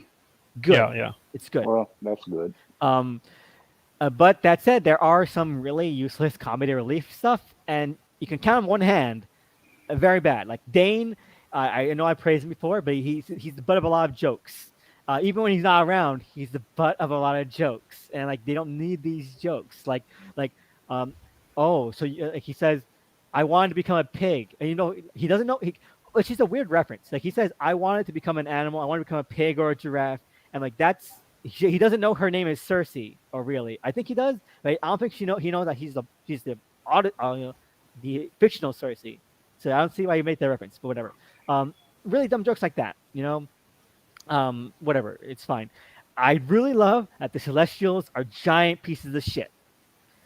They are fucking awful. We get several scenes with Arisham who talks. It's fine. Oh no. But No. I know. It's pointless, but I do like that he's able to characterize them as assholes. I love that. I think that's always been my favorite non-Kirby Celestial kind of mood because like why not? Like they are just outside of any sort of morality. But it's very knowingly that they're douchebags and good. Whatever. I like it. It's whatever. But yeah, there's very trite shaping history shit, like very Forrest Gump style stuff. Like I said, Fastos trying to create the car during caveman times, them figuring out how to create cities. Like there's a part where like we have to invent something called a door, and like they invented doors. Like it's really really like we don't need to see them create everything human beings did. We don't. We get it, which is it's here and there. Let me go to some more specific things. Okay, so Athena, she is her character arc is that she is an Alzheimer's allegory, and it is very bad. No. It is Okay. Very. Yeah. Let me spoil the twist here. Okay, so the Eternals are they're not made for human beings. It's nothing like that. They are cosmic energy formed into human-looking vessels. Like they're made of pure cosmic energy. They're not living beings. They're not physical beings. They're physical, but they're not like biological beings. let me say. Okay. All right. So they're created by pure cosmic energy to serve a single purpose. And every time they go to a different planet, they are there to cultivate the celestial egg. So it's very Earth X kind of shit. Oh yeah. Right.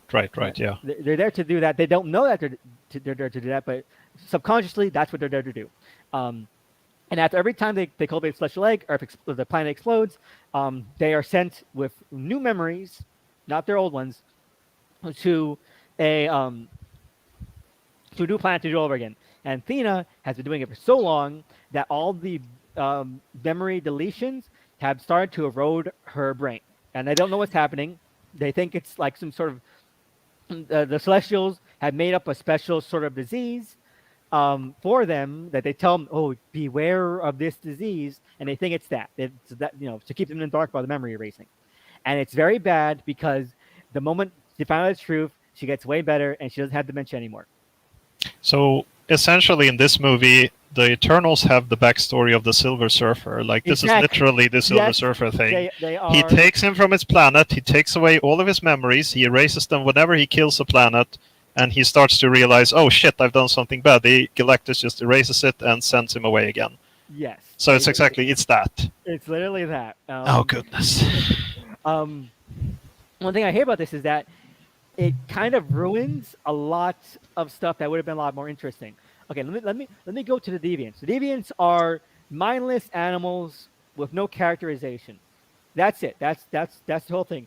Their backstory is that the Eternals made them to kill the dinosaurs. That's what? That's what they say. Like, they killed the dinosaurs. But why? Because they need to get rid of all indigenous monstrous life forms so that human beings can evolve. But some of them survived and started breeding, so they bring Eternals there to kill all the deviants. But they're animals. They're not like Crow. They're not like demons. They're animals. All right. And that's ridiculous because it means that. Okay, so Crow is a special deviant who absorbs the life force of an Eternal, which has never happened before, and it causes him to undergo rapid evolution, much like the Eternals Max. All right, which is, again, I think they took that from Eternal Max. I'm pretty sure they did. There is a thing in that. Oh shit! I think it's that Iron Man annual that I didn't want to talk too much about. In that one, the leader of the Deviants, he atomizes Eternals and snorts them because he thinks that's going to jumpstart Deviant evolution. Yeah, okay. Read that series. So maybe it's from that. But okay, so he starts gaining sentience. He starts gaining conscience. He starts becoming alive, not just a mindless animal, and that is Crow. And so I thought, why do this fucking thing? If your entire plot hinges on the twist that the Eternals are killing planets and that the Eternals don't want to do that, which is, and they end up like rebelling, obviously, because they're heroes, ostensibly, then why not just have the twist be that the Deviants, who are not mindless animals, who are more close to the comics, demons, devils, are just former rebelling Eternals? And then have Athena, because the Athena, her dementia causes her to relive all her trauma, and so it looks like she has dementia and Alzheimer's because she's like, she starts losing touch with reality, that kind of thing, and starts attacking people. Like, why not just have that be the onset of becoming a deviant, rather than her? Like, that was so much interesting. But what happens is that Crow he's built up throughout the movie. Every time he wins a fight, like 3 Eternals die throughout the movie. Spoiler alert. And he absorbs their life energy. He becomes more and more advanced from an animal. He becomes more and more human. He becomes more and more Eternal-like. And then he and Athena have one scene together. It lasts 10 seconds, where Athena is finally getting memories back. They decide Athena wasn't crazy. She was trying to warn us. We love you, Athena. We hope you forgive us. She gets her memories back because now she can realize, okay, this is what I want to do. I want to save the planets we were on. And so she and Crow get one scene together where he's like, the Celestials make slaves of us. We can rule together if we just kind of that kind of thing, because Athena and Crow had a romance together, and this is meant to, be a reference to that. And he says that one line Athena cuts his head off, and then that's the end of it. That was the whole point of the Deviants in this 2.5-hour long movie, and they're a major plot point. This Rapid Evolution is a major plot point that lasts 89% of the movie, and the entire payoff was just 10 seconds long. But there's no there's no real confrontation there. They just talk and she cuts his head off. Yes, that's it. There's not even like a sky beam that they have to stop or something. No, because I mean, that's what I'm going to say is that the Deviant plot doesn't matter because. Oh yeah, right. I get it. That's his and Athena's scene. Everyone else is dealing with the sky beam. Right. There's a sky beam. Thank you. There is a sky beam. Okay, what happens is, but anyway, that's what I want to get out. So doing a thought on Alzheimer's allegory was pretty screwy. Okay, let's go back to one thing I liked. Kingo's assistant, his personal assistant, is amazing. He is a bro. He is the fish out of water character, the audience surrogate character after Dane leaves. He's the normal human being, but he's never go for any low hanging jokes. Like of course, like with like Thor, you have like all human beings, like meow meow, Darcy, that kind of thing. It's not that. It's just like he accepts that his boss is an immortal godlike being and that he is his personal assistant, and he tries to be the best assistant he can be. That is it. He's throughout the entire movie, and he is great. Every scene of him is delightful. Like, my boss is a superpowered superhero like movie star. I'm gonna carry 8 cameras just in case we ever get into some shit. Great. I love it. It's very casually grand. That's what I mean, casual. One thing I hate is Salma Hayek's character is the leader of the Eternals. Her name is Ajax. There's no Zurus. Her name is. She is the only Eternal to have all of her memories from every single planet they've destroyed, which has been going on for millions and millions of years. So she's the only one who knows what their real plan is. And she's murdered in the beginning of the movie by an unknown assailant, and we're supposed to care. And it turns out it's Icarus. Icarus is the villain of the movie. Oh, okay. Right. Twist. Because like I said... the twist! I didn't expect that. Because I don't care about Icarus. Yeah. So, yeah. Thankfully, they gave Cersei Icarus's role, even in the introduction. Like, see? So Icarus had nothing to do. Even less to do. But he's the villain of the movie. He killed Ajax because it turned out that Ajax told Icarus 500 years before the movie starts that what the real role was, and that she needed his help specifically to make sure that all the other Eternals wouldn't interfere and that they could get on with their plans of killing the Earth when the time came together. Anyway, the Earth is about to die. A celestial egg is about to explode in 7 days, and Ajax says, you know what? I decided not to destroy the Earth. We have to get everyone back together, even the love of your life, your wife, because he and Cersei got married, who you abandoned because I told you to, together. And Icarus is obviously upset that he wasted 500 years away from his wife, who is now dating someone else,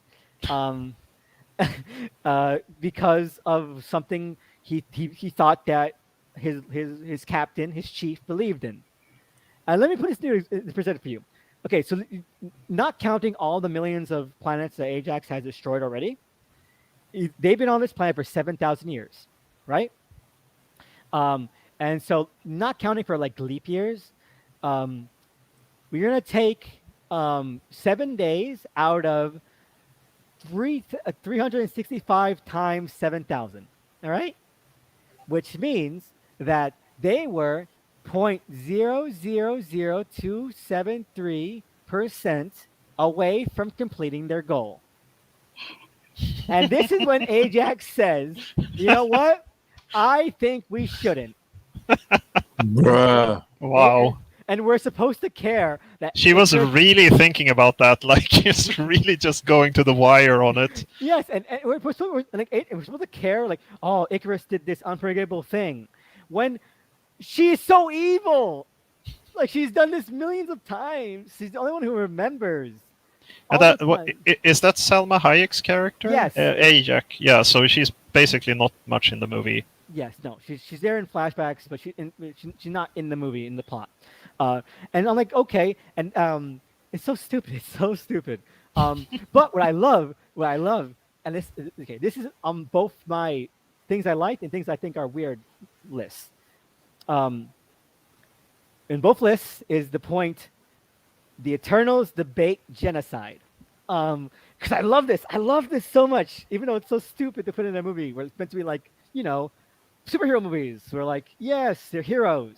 Um, they're mortal beings who work for even more mortal beings, and they just learned that their whole job was to make sure that everyone on Earth died, so that a celestial could be born that would create entire galaxies. That's okay, cool. Um, they decide to debate whether or not that's a good idea, and they're evenly split, and like that's awesome because why wouldn't they debate this? They're not human beings, not this time. They're soulless, emotionless, cosmic robots. Great, I love it. Fantastic scene. Um, um, and then there's like a split faction that decide to try to figure out a way to birth the celestial without exploding the Earth. And also, I love that because again, it shows that they have duties. They're not being like we got to rebel. It's not that. It's not something stupid or simple like that. Good. And then we get to the finale, which is the last 20 minutes of the movie, and it all goes to hell. It becomes the most cliche thing of all time. Big giant sky beam. We gotta stop the evil Celestials. We gotta stop evil Icarus. That kind of bullshit. And that's the last 20 minutes of the movie. It's all this fun stuff, and then the last 20 minutes is your basic bare bones third act. The big giant sky beam is them creating the Unimind.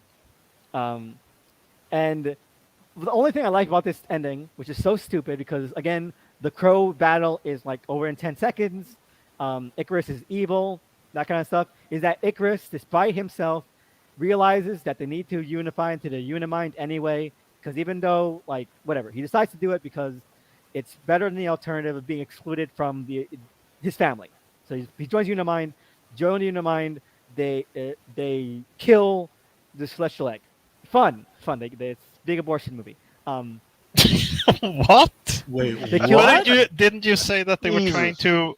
Didn't you say they were trying to birth it without killing it, or what? Yes, they were planning on it, but then, like I said, the last 20 minutes becomes the most bare bones, like, generic thing where Icarus like, I'm totally evil now, and like, I gotta kill all the Eternals to make sure that the Earth is destroyed, and so they had to give up that plan. And like that was so fucking interesting. Like what? Like whatever. So, but yeah, they kill the Celestial Egg. And then Icarus decides to commit suicide because he can't live with the guilt of having killed Ajax. And I'm like wondering, like, one, Ajax is a monster, So this just feels like having to tie up loose ends because they can't get him back for the sequel. He's too big a star. Like that makes no sense. It makes no sense why he would kill himself. He kills himself. And this is I hate this part and I love this part because he kills himself by flying into the sun, like his name, Icarus. Oh my God! I get it. I got that reference. Gotcha, Kirby. You didn't think of that. If only Kirby had been this smart. Oh, if only Kirby had written All-Star Superman, right? Yes. But anyway, so. And Sprite, obviously, she had joined Icarus when he becomes let's kill all the Eternals, because she wants to die, because she can't live, she can't grow up, and also because she wants to have sex with Icarus, but she can never have sex with Icarus because she looks like 12. That's a plot point too. She specifically wants to have sex with Icarus. I am glad that we established that this is the point. This is the point. This is the line in the sand that they drew the Eternals, right? Like genociding planets, totally fine. But I mean, I'm glad in a way. But it's so Jesus Christ, the fuck. But this isn't the first time Disney has done this. And I know it's small tangent. But have any of you remember that movie Tomorrowland with George Clooney? I don't think so. Well, No. so in that movie, it's now here's a weird little plot point. So the movie begins with George Clooney as like a 12-year-old boy, who falls in love with this little 12-year-old robot girl. Obviously, George Clooney's character is not a robot, and so the movie skips ahead like 50 years, and George Clooney is now George Clooney's age, and the little girl robot is 12 years old, and obviously they broke up when it became weird. But there's still a lot of romantic tension between George Clooney's character and his little 12-year-old girl robot. And that's a big cornerstone of the movie. So it reminded me a lot of what they did with Sprite here. Is this a Disney movie? It's a Disney movie. Oh my god. It's so weird. But that reminded me so much of Sprite because they didn't need to do this. They didn't need to do it. But it's a big part of the movie. They mention it several times. It's weird. But the end of the movie, I really loved the end of the movie. I really fucking love it. So, using the Una mind and the stolen power from the destroyed celestial egg, Cersei can only transform things into sand throughout the movie. She's like, I keep trying to transform other things, but I can't. And you know how Cersei has all the transformation powers in the comic, or at least in Kirby's run. In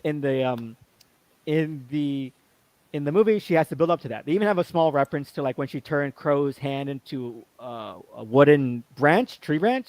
When she does that to a deviant, she turns him into a tree. I thought that was pretty fun. Small, fun references.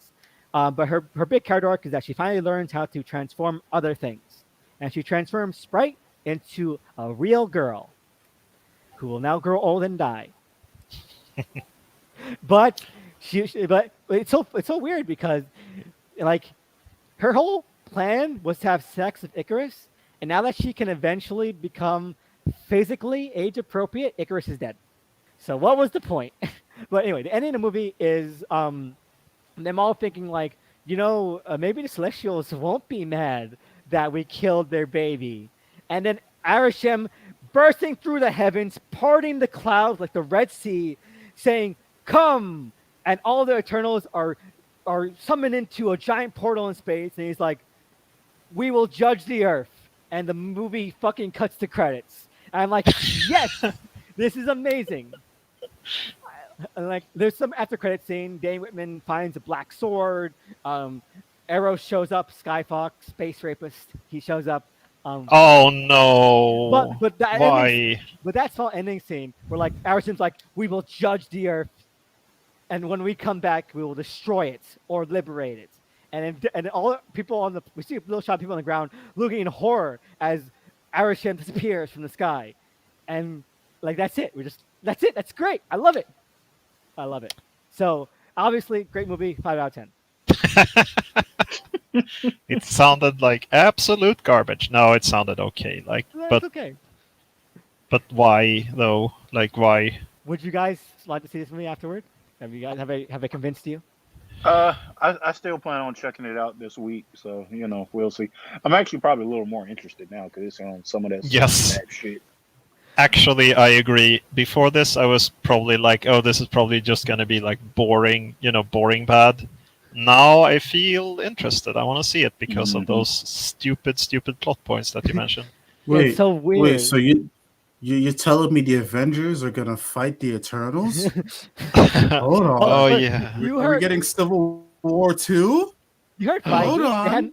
You heard Feige. There's no plans for Eternals 2, despite the fact that Eternals sets up 3 different sequels. But it's going to like this plot point is going to be resolved in 50 years to be Kirby accurate. Yes, so exactly. But I would love a sequel. I would love to see a sequel that is okay. Wait, no, there's another plot point. Okay, Athena and all the rest of the Eternals who aren't like Cersei, Kingo, and I think Sprite maybe, go on a ship to find other Eternal planets to liberate and become an Eternal army to fight the Celestials, which is so stupid. I don't give a shit. But I don't want that to be a sequel. I want the sequel to be like Cersei, Kingo, and Sprite literally defending the judgment of the Earth. Like that's the Arishem says, "I will use you. You guys will defend why the Earth deserves to live." Before like okay, make that the movie. Make that the entire movie. I would love it. Be different. Yeah, but it sounds like it's kind of hard to follow up on in a movie, I guess. do Eternal Sunshine of the Spotless Mind kind of thing, you know? Oh, Eternal. I see what you did there. Yeah. I Okay, good. feel like the Yeah. second movie, it's like it's begging to be a crossover. It's like Yeah, I'll kill you, it's bro. no, but no. I mean, dude, the way you explained it, it seems like you're damning the entire Earth. I mean, can you? You're damning Earth, so that means you have to involve everybody on Earth, aka the Avengers, or whoever else is there. Am I wrong or no? Yeah, you're not wrong. But I hope it doesn't do that. if I it would. becomes a court drama where they have to defend the Earth, that's a perfect intro movie for Daredevil. Yes. But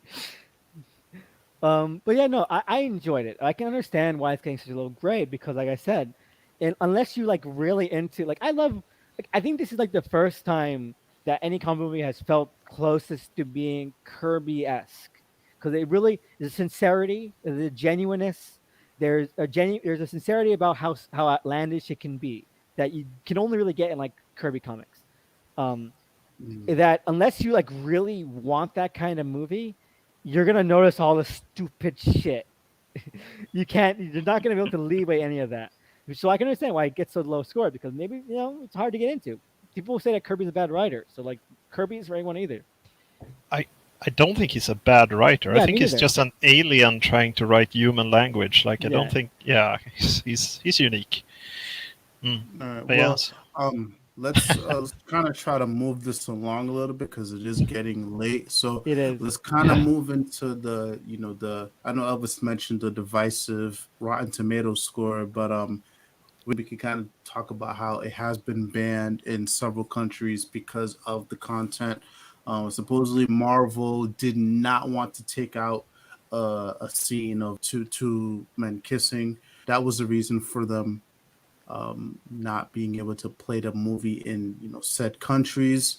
So, do we believe uh, that's also going to contribute to its low box office scores as well? So. but is it gonna do bad at the box office? It did 75 million or something Yeah, in the opening. It was doing Mm. fine. Like I don't know. Yeah, I think Do everything is I think it's going to be do very good for pandemic times. Mm-hmm. All the movies that they're releasing right now, same as anybody else. If this was back to normal, we would be calling these numbers a flop. But Mm-hmm. it's going to do well for the world we're living in right now. I Mm-hmm. do wonder, is it going to be enough to push them into making a sequel? Yeah, that's Mhm. I because probably not. I'm gonna have to look into how much the budget is because obviously that's a big determining factor because if it does like double or triple what the budget is, then like, all right, cool, then we could start talking about the sequel. But I feel like right now it's a little bit too early to tell. Yeah, especially since they like tried to backtrack it so hard Yeah. lately. I think the international growth is gonna be really interesting because at this point now this all of these rumors are out, right? Yeah, All of this discussion. Hmm. How's it going to play in other countries where it hasn't opened yet? yeah. Like, are they not gonna go see it because they looked at the Rotten Tomato score and were like, "Oh, it sucks," or what? So that's gonna be super interesting, I think. Mhm. I made a video on my channel where I think this is gonna be a cult film. Like even if it does badly, I think that like in 10 years, this is going to get like a really dedicated following. And I'll be a part of it. I will. Even if Like Gods of Egypt. yeah, like Gods of Egypt is a great movie. I love it. It's a perfect analogy for this movie as well. It kind of has the same themes, doesn't it? Yes, it's kind of the same plot if you think about it. Yeah, it does actually. Oh no. Yeah, I All definitely right, think I'm going well, to check this out next week. I got to make time for it. yeah, I'm still gonna go on 1 to 3 movies. I mean, excuse me, my fault. I mean, my local movie theater. Check this out. 'Cause, I got support. I got support the Marvel films, whatever. This I feel like this Eternals thing in general is going to be real interesting to see how it plays out. Yeah, I'm going to check this out because I don't know when people tend to say a movie is like terrible, it ends up being not as bad. So that's gonna be fun to see. So I'm looking forward to what AJ says next week, and I will make some time this week to watch it as well. But yeah, I feel like this is a good time for us to wrap Wrap it up. up. Yeah. Yeah. Sorry, listeners, for the giant Eternals breakdowns. Yeah, no, yeah. This episode will definitely, we will have a regular cut, and then we will have the authority cut, because there's the gonna be I The like that. Elvis cut. yeah. The Eternals max cut. Oh Oh my no, god. no, no. No, hold on. Uh, I gotta get the Eternals authority max cut. Yeah. There you Dedicated to go. Chuckles uh, Austin, So producer of yeah, She-Ra. this is so yeah. I'm definitely gonna have to chop this up, because this is gonna be a bitch to edit in like like an hour. But yeah, first off, yeah, I guess we could start off with our guest, a comrade. So yeah, where can they find you at, man? so you can find me on Twitter at Comrade Bullski.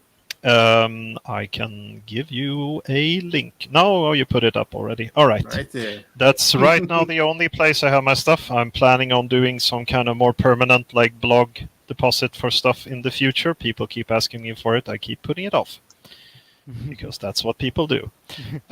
So that's currently the only place where you can find me. As always, you can find me at Mr. Mitchell, Mr. underscore Mitchell underscore the number 2 underscore the letter U on Twitter. Find me giving my bad hot takes and laughing at how the tables have turned on MCU fans this week. All right. Yeah, you can find me on Twitter at THE_SNICKMAN, and also on my YouTube channel on Sourcewall Radio, where I talk about, well, a bunch of other comic TV show stuff, entertainment stuff, and where I just posted up another Eternals video, short one, where I think and ruminate on whether or not it's gonna have any legs. So check that out. All right, y'all can find me on Twitter, where I am currently on hiatus. Yo, when you get older, bro, there's a lot of shit you just don't have the tolerance for. For me, it's Hmm. Twitter. I can't do it. I can't. I said I was gonna wait until 2022 to like finally cut down my activity. I think the time has come. So if I am posting on Twitter on Roll of a Queen, it will strictly be for Comics Code Authority. I'm just going to use to promote the podcast and my personal videos. I think for the time being, you will not hear my actual thoughts on things. I can't do it anymore. I'm too old, and I can't deal with the negativity day in, day out. I'm sorry, I Yeah, can't do it. I hear that, I'm man. sorry. Mhm. On you can find me on Medium, where I'm posting every day throughout the work week, Role of a Queen reviews, and you'll find me on Instagram when I feel like posting. But that's about it. I apologize. I know there's people who do enjoy my thoughts, but I need to take care of my mental health first and foremost. That's more important to me. And Twitter is not a place where that helps. So if you guys are looking for me, I'll be here on Comics Code Authority. But if you're looking for me personally, look to my YouTube channel. Other than that, sorry, can't do anything for you. Um, but yeah, other than that, I want to say thank you for Mr.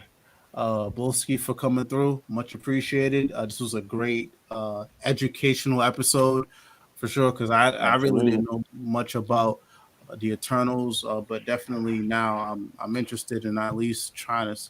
I might just poke around and see if these comics are as bad as y'all say it is. Maybe it is. Ooh. Well, maybe it's not. That's for me to determine. This shit's Yeah. all subjective. But yeah, but that's about it, y'all.